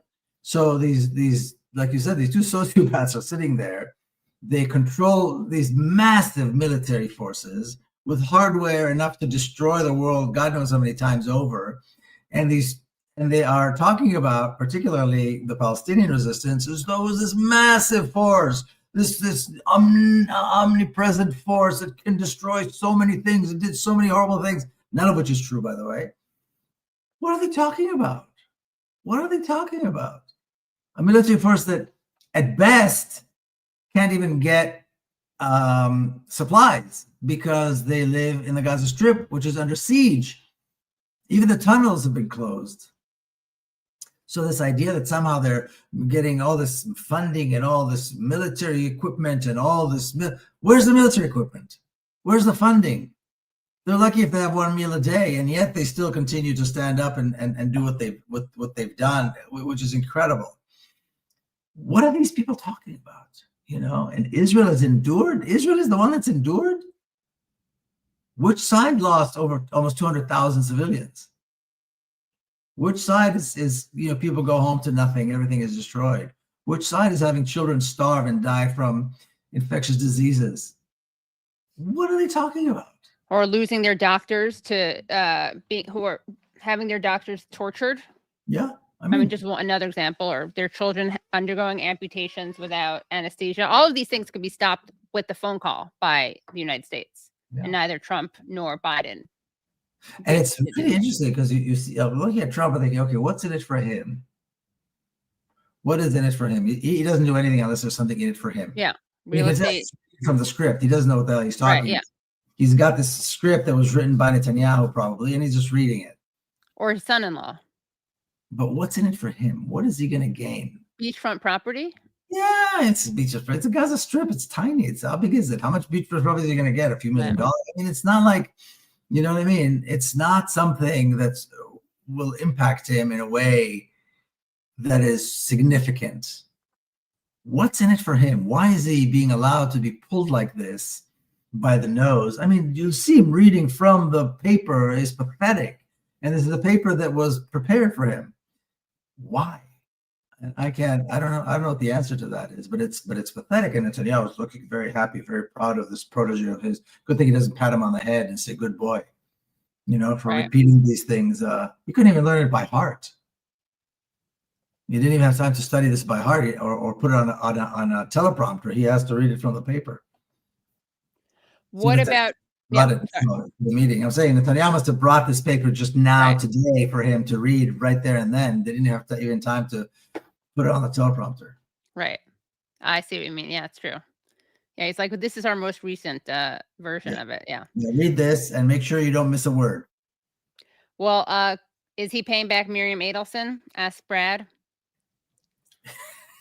Is who paying her back? Trump. Why would he pay her back? Because didn't she? Here, Brad, you want to? Well, it isn't. Correct me if I'm wrong. My understanding was, I mean, she gave Trump something like $100 million or something like that, and pretty explicitly said what she wanted was payback for that. Yeah. Oh yeah, it could be. I mean, yeah, that annex the West Bank. Yeah, absolutely. Yeah. That's probably that could be.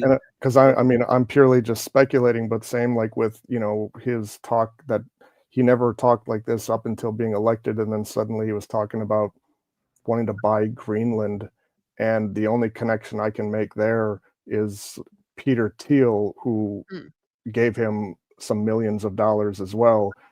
That's one of his interests, and like I totally agree with you. I mean, he doesn't really have any core as far as I can tell, he does whatever's in his best interest at any given time. He's got no like moral compass or anything, and so it's all guided by just that, if you give me millions of dollars, I'll do what you want. And the only connection I can make is it's just weird how those big donors, those two things are two things that he's doing. It's my best guess.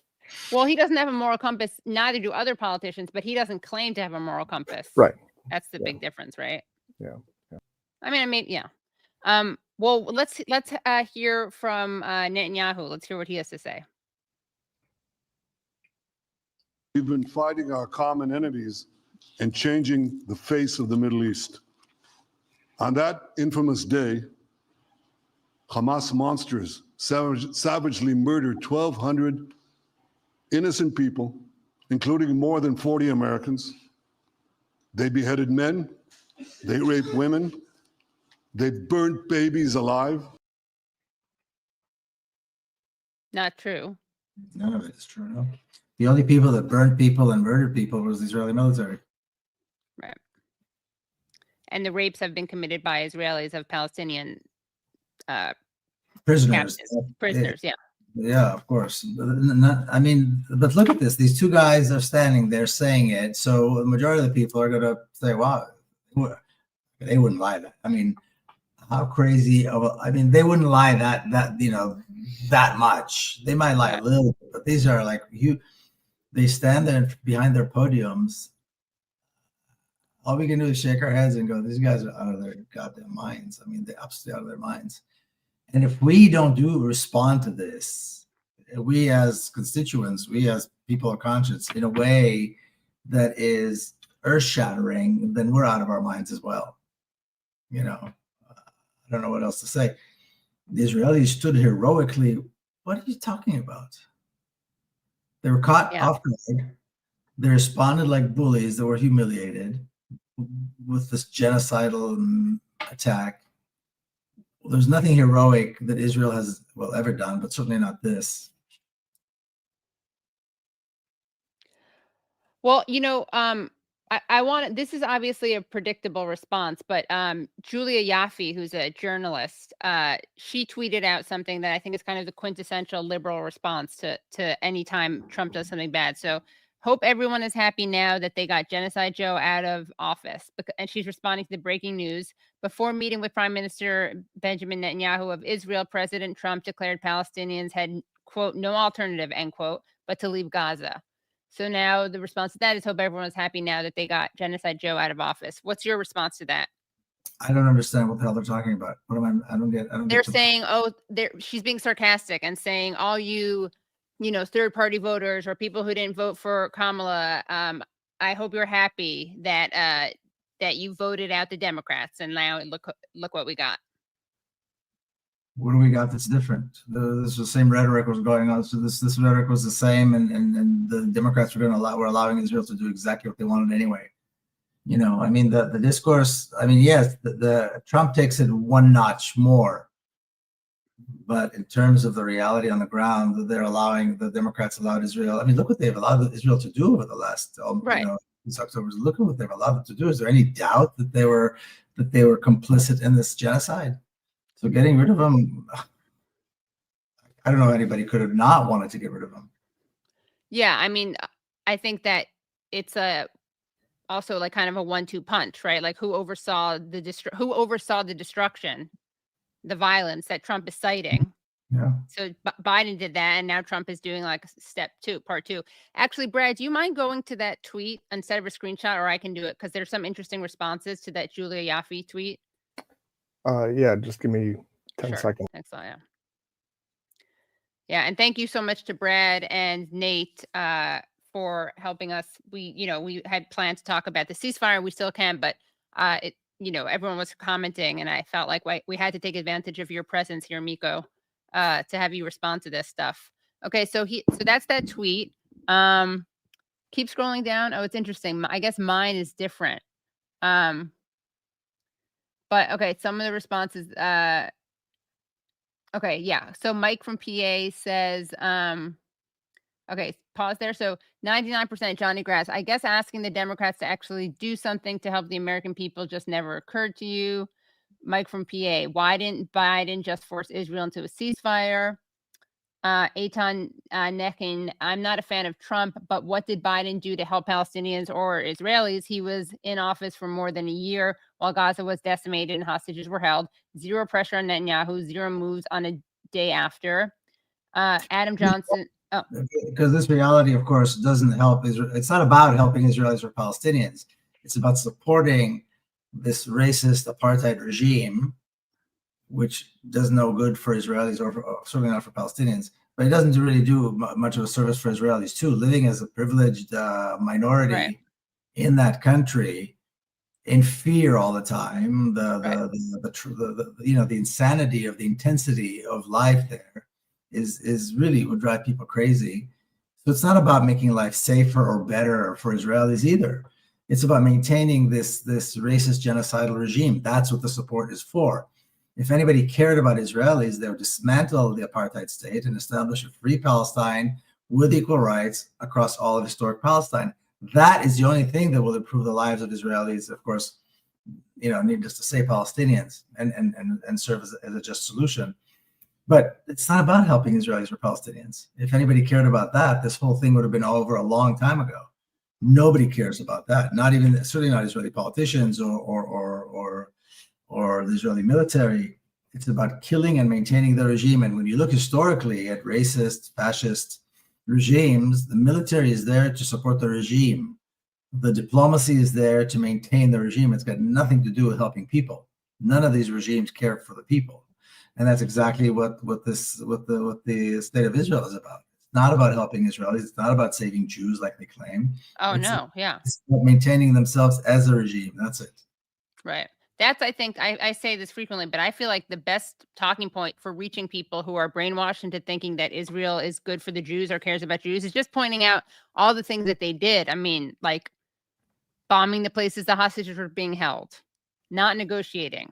I mean, they're not even like good racist ethno supremacists. Or, like they can't even do that job. I mean, they could have, I think this goes, maybe it doesn't go without saying, but they could, the hostages could have been released immediately if Israel agreed. First of all, nobody had to die. Israel caused all the violence and the killing and the shooting. So that's why so many people died. But regardless of that, the hostages could have been released immediately if Israel had agreed to release Palestinian, who are also hostages. Really, Palestinians in Israeli jails are all political prisoners. So if Israel agreed to release them, this would have been over. But if Israel was the kind of country that agrees to stuff like that, they would rather see the hostages killed. So they have the issue. They want the issue. They want the tension. They want the reason to kill. They don't want to resolve it, because resolving it only puts them, eventually the conclusion is going to be, well, let's dissolve this apartheid state and create a real democracy with equal rights, a real free Palestine. But that's not what they want. They want the issue. They want the tension. So they're quite happy to have these hostages killed, but they could have resolved it. And the thing about the Jews, there's a story. The leader of the kind of the anti-Zionist ultra-Orthodox community in London, his name is Rabbi Beck, Elhanan Beck, and I met him many times, and I spoke to him, and he says, they tell me that I'll be safer in Israel than I am here in London. And he says, well, here are a few examples, okay? He goes, my children have never seen a gun or a soldier, ever. He says, I've never seen a gun or a British soldier in my life. I've been, he's been living in London since he was a boy. He says, in Israel, every Jewish kid, every Israeli kids, the army, the guns, you see them everywhere. It's everywhere. He says, we put the trash out once a week. We don't think about it. In Israel, you never put the trash out because you're going to think it's a bomb. Mm. He says, we're the Stamford Hill, which is the big Jewish community in London. That's where this community lives. It's surrounded by Muslim and Arab communities as well. He said, we've never had a problem. We don't think twice. We send our kids to school in cabs driven by Muslims and Arabs. We wouldn't think twice. There's never, ever been a problem. Can you imagine Israeli families sending their kids in a cab with a Palestinian? You know what I mean? He goes, so we're safer there than we are here? This is complete nonsense. And that's really the crux of it all. I mean, Israel created a reality that has nothing to do with safety, security, well-being, prosperity. It was about the regime. It's about maintaining this apartheid, genocidal regime, narrow-minded and myopic, and that's it. And that's what we see now. So there's no surprise, really. It's shocking, but really, when you think about it, it's not surprising. Right. Can we show one more tweet from that, Brad? I just want to show another response. Adam Johnson always has good analysis. Adam Johnson, who we've had on the show before, who is the host of Citations Needed, which he co-hosts with Nima Shirazi.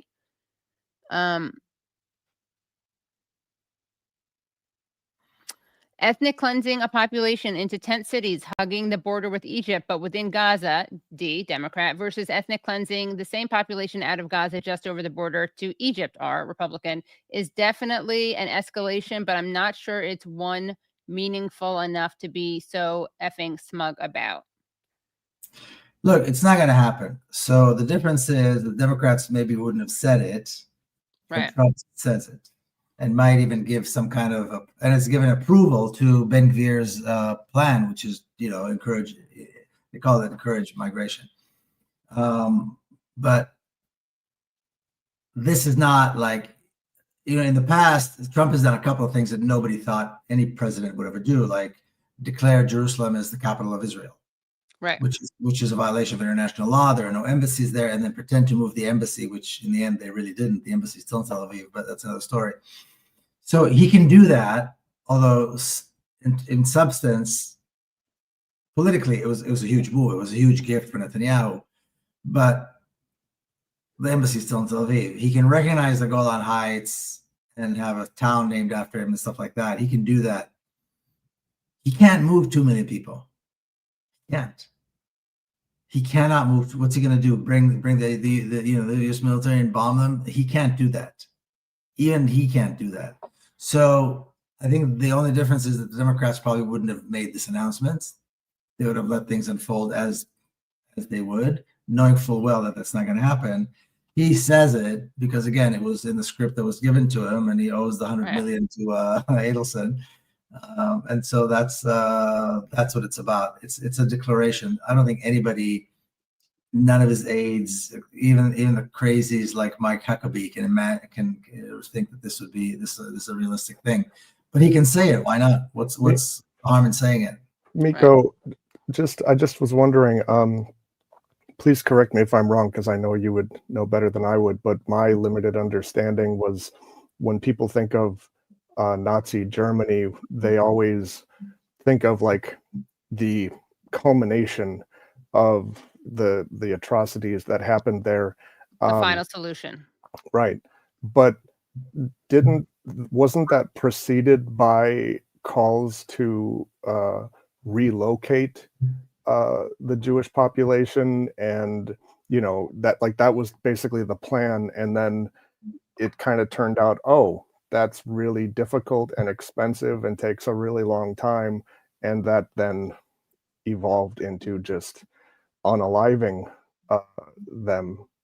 And well, they didn't relocate them. They relocated them into concentration camps, and then they turned to concentration first camps. ghettos, then concentration camps, and killing Yeah, camps. Right. they certainly did, and that's really what it sounds like. Moving them into concentration camps. It looked really pretty with really nice housing. Right. Yeah, right. Would it be fair to say that it could be concerning that this is just one of those steps leading to that? Oh, without question. Yeah. Without question. Yeah. Without question. In all my years of doing this, I've never ever made the comparison with the Nazis. I never brought up the Nazis. Now it is appropriate. Right. Now, since October 7, it is appropriate. They've taken, and it's already happened because the Gaza Strip is a concentration camp.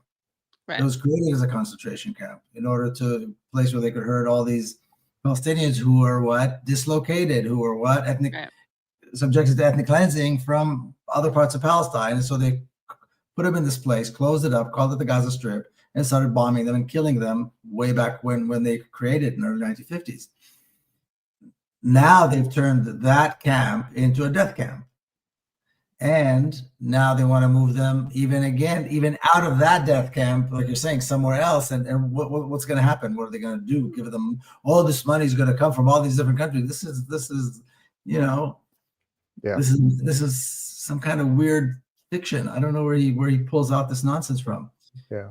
Of course, that's what it is. It's about the elimination of a nation. It's about the elimination of the people. It's about the elimination of a culture. It is genocide, textbook genocide. Yeah. And it's exactly what the Nazis wanted to do. Even the language. I mean, they're not even embarrassed. Lebensraum. There was an article. There was a headline about Lebensraum. Yeah, and they're not embarrassed to use this language. It's interesting because we had Assad Abu Khalil on, who's Lebanese American, and he said something. He was like, all my life, because he's very he's a big opponent of anti-Semitism, and he's very critical of how He thinks like very strongly that you can't have anti-Semitic allies in the movement. And he said all of his life he avoided. He thought it was like disrespectful to compare what Israel was doing to what the Nazis did. And he's like, but that stopped after October 7th. And then I had Wallace Shawn on, and right at the end of the show, I'm going to show a clip of Wallace Shawn comparing them to the Nazis. And as you know, I'm making this documentary about Holocaust survivors, Jewish Holocaust survivors speaking out against what Israel's doing. And for a lot of them, there is a comparison. And of course, the point isn't to say, well, unless it's the exact same number of people killed, and unless it's the exact same manner of mechanism of killing, then who cares? It's only never again if it's the exact same thing. I mean, that's like the biggest perversion of never again. But we know that there are two reactions to this stuff. One means never again is used to justify anything that's done in defense of the Jews. And I put the Jews in quotes because, as we know, it's not to help Jews or protect Jews. It's to further a Zionist project that actually endangers Jews. And then the other never again that I identify with, and that all these people I'm making this film about who are absolute heroes, for them, it really is never again. Like, we didn't survive this so that a government in our name could claim to be doing this. It's just such a disgusting, sick thing. And it makes me think often, I'm like, oh, so, you know, there is a Holocaust survivor who there's a guy who's on the board of the Holocaust Museum Council of the United States. He's the son of Holocaust survivors, and he wrote an op-ed calling all people in Gaza guilty and saying like you should have no mercy for them. And it makes me think like, oh, you would have been a Nazi if you could have been. Like, you're the son of a Holocaust survivor, but you probably would have been on the side of Nazis if you hadn't been stopped, you know, by your Jewishness. But watching people take away from the Holocaust we are going to collectively punish children because of October 7th is just repulsive. And I wanted to also ask you, Miko, about some really disturbing news, but in some ways, I guess there's some like solace to it or comfort to it. I don't even know how to describe it, but you wrote a tweet in response to news that we have about Rafat al-Arir. This is BO2, Brad. And Rafat al-Arir was, of course, the great poet who wrote If I Must Die. Before we talk about this latest news, can you tell us about your relationship with Rafat, if you knew him, if you ever met him? Or Yeah, I met him several times. He and a few others, Yusuf al-Jamal and Mahmoud al-Hithani, who later on translated my book into Arabic, they organized a visit for me to go to Gaza in 2013. And I'm pretty sure it was either him or Yusuf that sent me a message on Facebook then asking, I think it was Yusuf, would I consider coming to visit Gaza? And I said, yes, of course. And then they wrote, would you be willing to come through the subway? Well, there are no subways in Gaza. It was a tunnel. Right. Not the restaurant, not the food place. Okay. Yeah. And I said, yes, sure, I'll do it. Anyway, it was a long story. I talk about it in the General Sun in the book.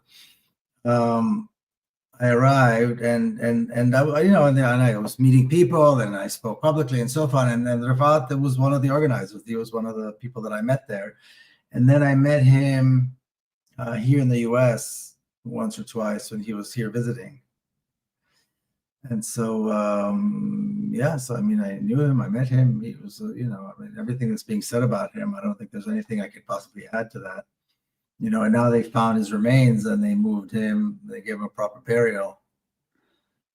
It's just horrifying. It's just beyond, and the sense of helplessness, it's happening. We see it happening. We know, he knew it was happening. We knew it was happening. We saw it happen. We are powerless. And the question I ask, how could we be so powerless? Why are we powerless?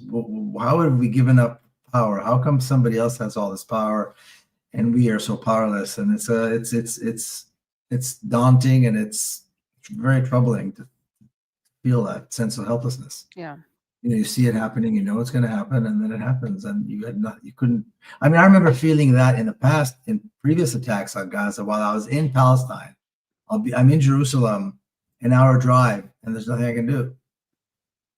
I would drive up to the border, drive around the concentration camp. There's nothing I can do. Well, let's see the image that was tweeted out about Rafat. So this is Miko. You wrote, his memory will always be connected to Palestine, to hope, generosity, and to the eternal, incurable optimism of the Palestinian people.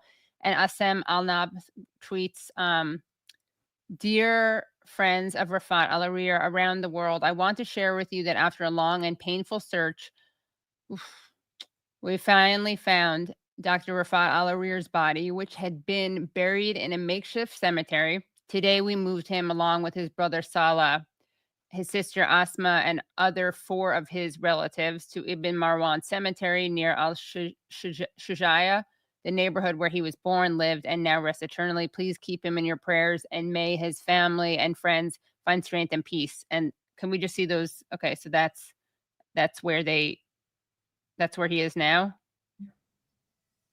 Yeah.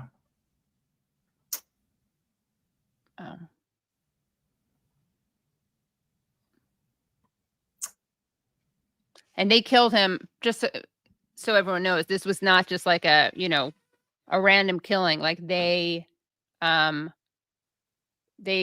was a surgical strike, because they attacked the building he was in, his sister's building, but they didn't kill everyone in it. They killed, they just struck the apartment.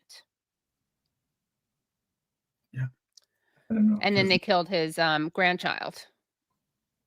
No words can describe. Yeah. Well, Miko, you've been very generous with your time. I do want to show, Brad, can we just show that article that I was mentioning?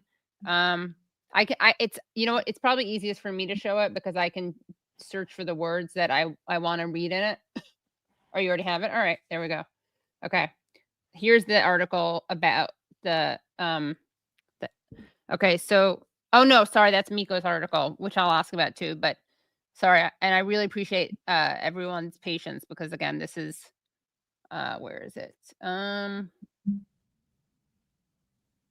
Okay, here it is. It's very apropos of what we're talking about right now.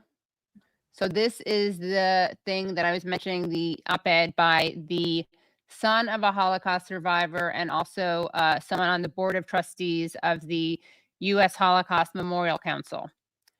Let Donald Trump make Gaza great again, opinion. If he receives the international support he deserves, President Trump will succeed at making Gaza great again. And then, let's see. Guilt. Let me look for guilt. Wait, where's my Apple F thing?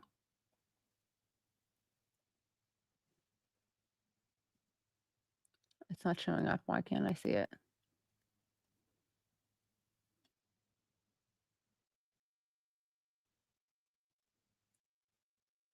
Does anyone see it? I'm doing guilt and it's not, is it being blocked by ads? I'm trying to do the find. Maybe it's cut off. Well, let me just read you what was said. Give me 1 second.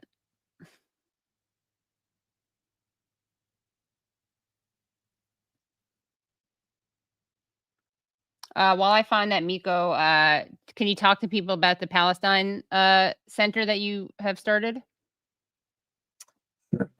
Happily, yeah. Palestine House of Freedom. We have a space, a beautiful space on Pennsylvania Avenue, just a few blocks from the Capitol here in Washington, D.C. Flag, proudly hanging over the building. Like I said, a few blocks from the Capitol on Pennsylvania Avenue, Palestine House of Freedom. We host, we have a website. People are welcome to go check out our website, our social media, follow us on social media. We have a robust social media presence. We have a lot of many videos. We hold events there, our own events that we host, but also events that other organizations host. That we have a large space, and so we allow other, Palestine-related organizations to come and use the space free of charge. So we have events there all the time, every week, sometimes twice a week. I mean, it's a really It's really bustling. We're strategizing. We're working with the, a lot of things are in the works, in the mix that I don't want to talk about yet. If we talk in a couple of weeks again, I can share some more stuff with you. But some really, really wonderful people, well-known people, are expressing an interest to work with us to take this effort to change the conversation in Washington D.C. on Palestine. It's so important. The conversation we want to have is a conversation about dismantling apartheid and establishing a free democratic Palestine with equal rights on all of historic Palestine. Right now, the conversation, of course, in Washington is how many billions of dollars are we going to give more to destroy Palestine and destroy Palestinians?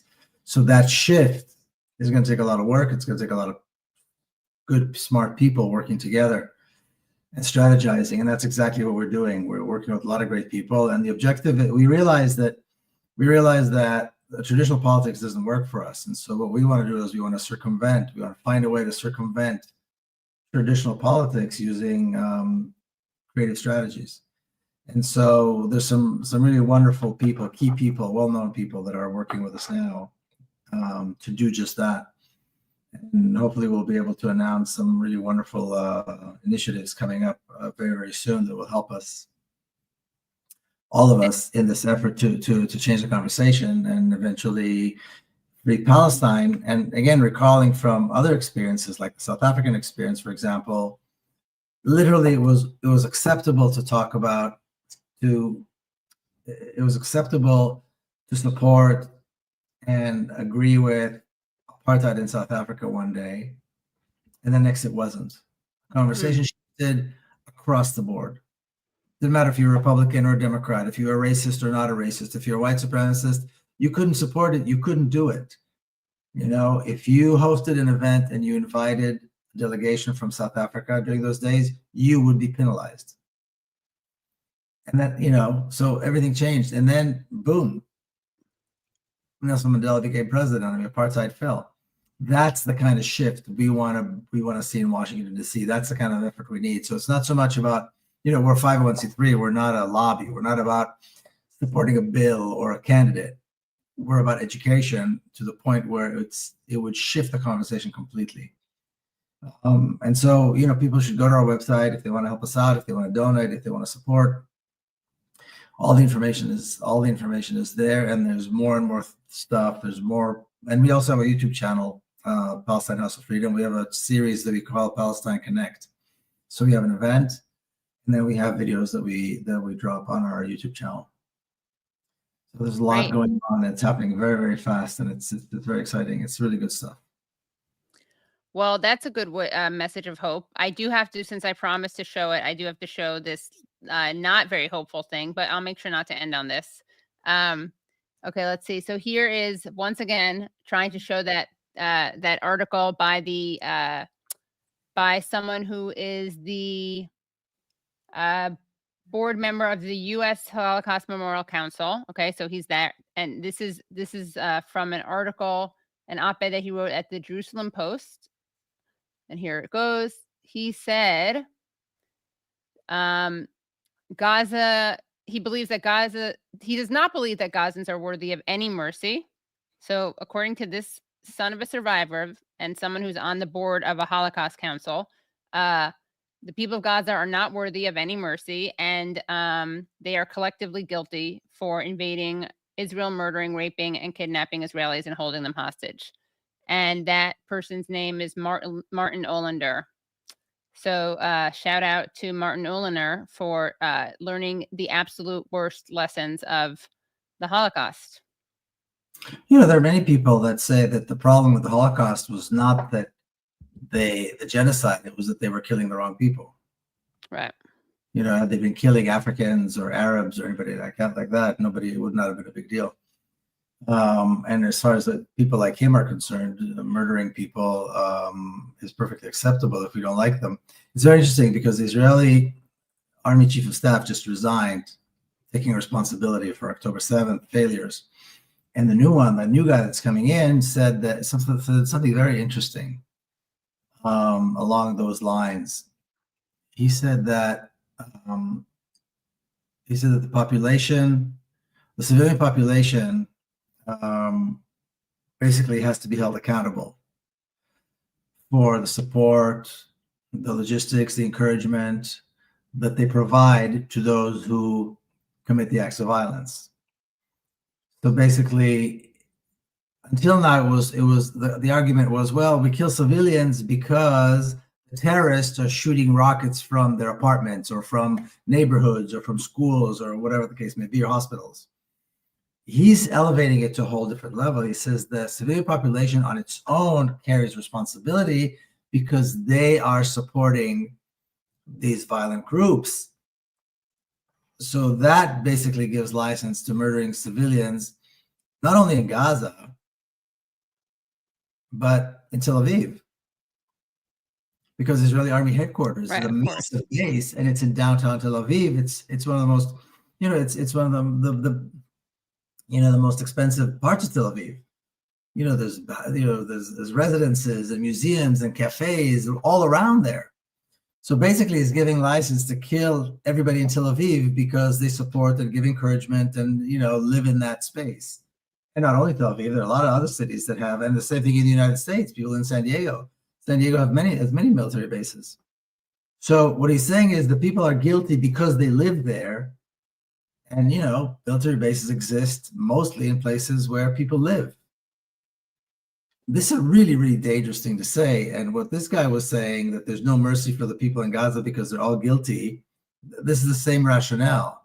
What they're not understanding is that by saying that it's okay to do this to Palestinians in Gaza, they're saying it's okay to do it across the board.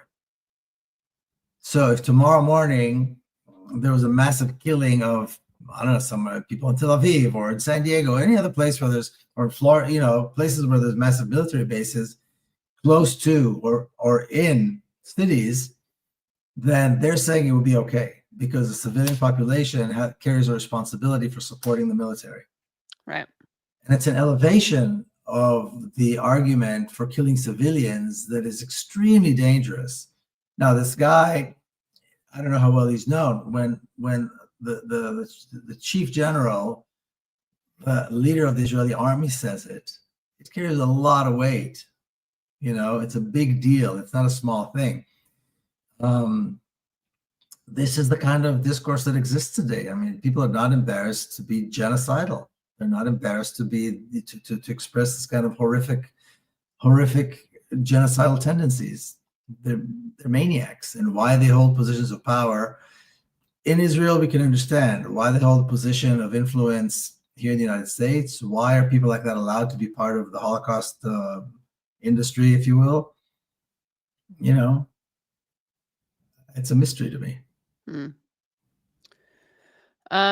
Miko, can I read some super chats that relate to you? Sure. Thank you, Miko, for your wisdom, and Katie and Brad for bringing him to speak to us. Let's give Mar-a-Lago back to the Tequesta Indians and see how Crybaby Donald reacts to that. Think of the Mongols. The Mongols didn't bother with camps. They just killed everyone. Israel holds 13,000 hostages in torture camps. 20,000. I don't know where people get these 20,000? numbers. Okay, yeah. The rapes and baby burnings were committed by the Haganah in 1948 at Deir Yassin and Tantura. Tantura is a great film. Great Guest and Hello Bucky. Donald Trump's delusions are accelerating the decline of the United States faster than I ever imagined. Are we getting to the point where the world just isn't going to take our crap anymore? I have to wonder. Miriam Adelson, Bill Ackman et al. Are getting their payoff. And then a nice super chat from Sevon Wadeworth. Thank you so much. And our pups make our lives better. Yes, indeed. But yeah, it is a mystery, but in some ways it's a mystery. In other ways it's not. It's definitely depressing. But I do want to thank you, Miko, for everything that you do. And I do think your story is really inspiring. And this is the reason I care about this is not because I'm, no, let me rephrase that. Part of my opposition to what Israel's doing is because I'm, absolutely outraged that they're trying to use us and hide behind us to kill innocent people, like to commit a genocide. But this is the first time where I've felt like speaking out is actually a question of of safety. Like, that's not the reason that I do it. But I actually do think it's ironic when, older Zionists or Zionists of any age, like, accuse Jews like you and me of being anti-Semites. I'm always like, we're our only chance. Like, if there weren't Jews speaking out, God forbid people believed Israel, that Israel's acting in the name of all Jews. I mean, what is going to make more anti-Semitism than that? Yep. And you and I have friends, some rabbi friends, who say that all the time. That's exactly what they say. I mean, Rabbi Shapiro, the rabbis that came down here to DC, to participate in this protest, they're saying that all the time. We need to, and when the ultra Orthodox show up, they look like Jews, and so people know that they're Jews, but they see them right away. And they say they want people to see them in their, as they are, as they look, to know that the Jews oppose this. As Jews, we oppose this. This is an affront to our Judaism. This is an affront. This is subversion of, and it's a violation of Jewish law. It's a total violation of Jewish law. And that's another thing. This Rabbi Beck that I mentioned from London, he takes this interviewer. There's an interview with him, and he takes this interviewer into the synagogue, and she asks him, "What is it that the Zionists do that's so bad? That's a violation of Jewish law." And he takes her to the 10 Commandments, and he says, "You see this? Do not steal. You see this? Do not kill." It's pretty simple. Yeah. So you're right. I mean, but of course, it also goes beyond that. I mean, any people have a conscience needs to stand up against 100%. It's just like an extra layer of irony. But it is, yeah. I mean, Jewish people have to speak up, and it's not, people always say, well, they shouldn't say Jews, they should say Zionists, they shouldn't say this, should they this. Well, it's up to us to make it clear to people. Not everybody is going to be quite educated enough to make these distinctions. We are the ones to do it. So I certainly don't blame someone who lives in, like, the Middle East, where the only Jews that they're meeting are Israelis. Yeah. It's not that's Israel's fault that they conflate those two things. But of course, and even with that, Palestinians, this is like a little lecture that you get from Palestinians. They can be 4-year-olds or they can be 84-year-olds, and they all say the same thing.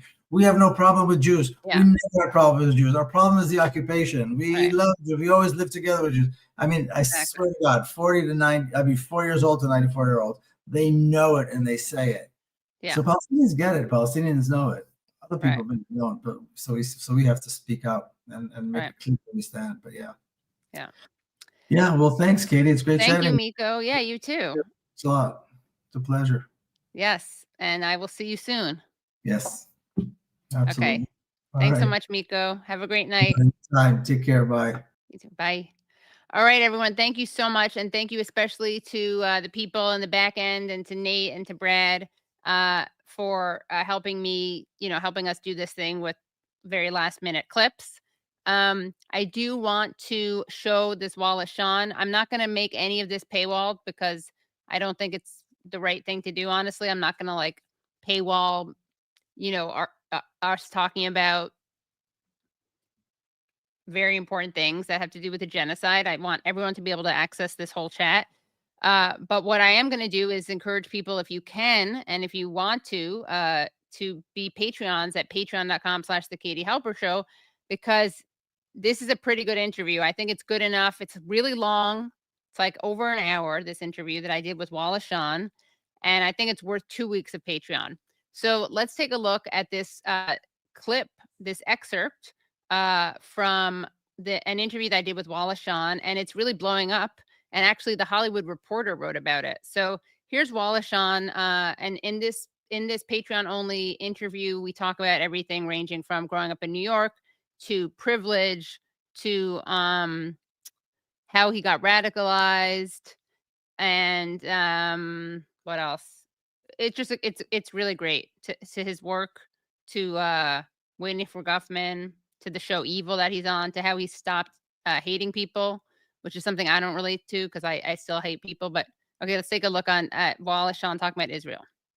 The Israelis invaded somebody else's territory. They took people's homes, and they did many of the things that the Nazis did to the Jews, and now they're really doing it. You can't be more evil than what they're doing. They are doing evil that is just as great as what the Nazis did, and in some ways it's worse because they kind of boast about it. Hitler had the decency to try to keep it secret. For some reason, Hitler didn't want people to know he was doing these things to the Jews.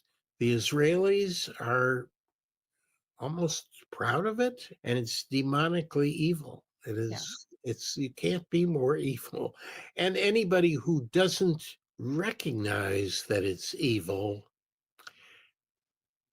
I can't probably communicate with that person. I don't know how. That might be temporary insanity. Being very generous there.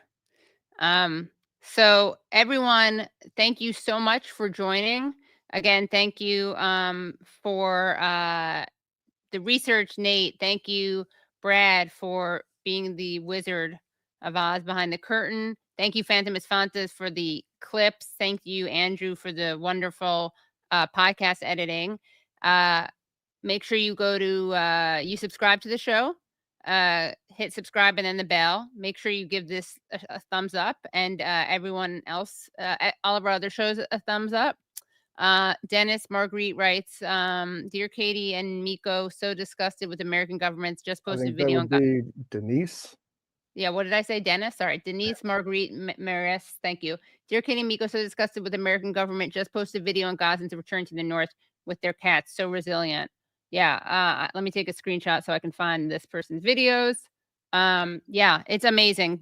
Susan Abu Hawa, I had such an amazing time talking to her about how Palestinians are so resilient and so caring for their animals, even like their dogs, their cats. They risk their lives to save them. And meanwhile, an Israeli teenager just threw a kitten off a balcony. Yeah, that was great. All right. Thank you guys again so much, and we will see you next week. Okay, calm down. You got rivers, man. You got rivers, man. Okay, calm down.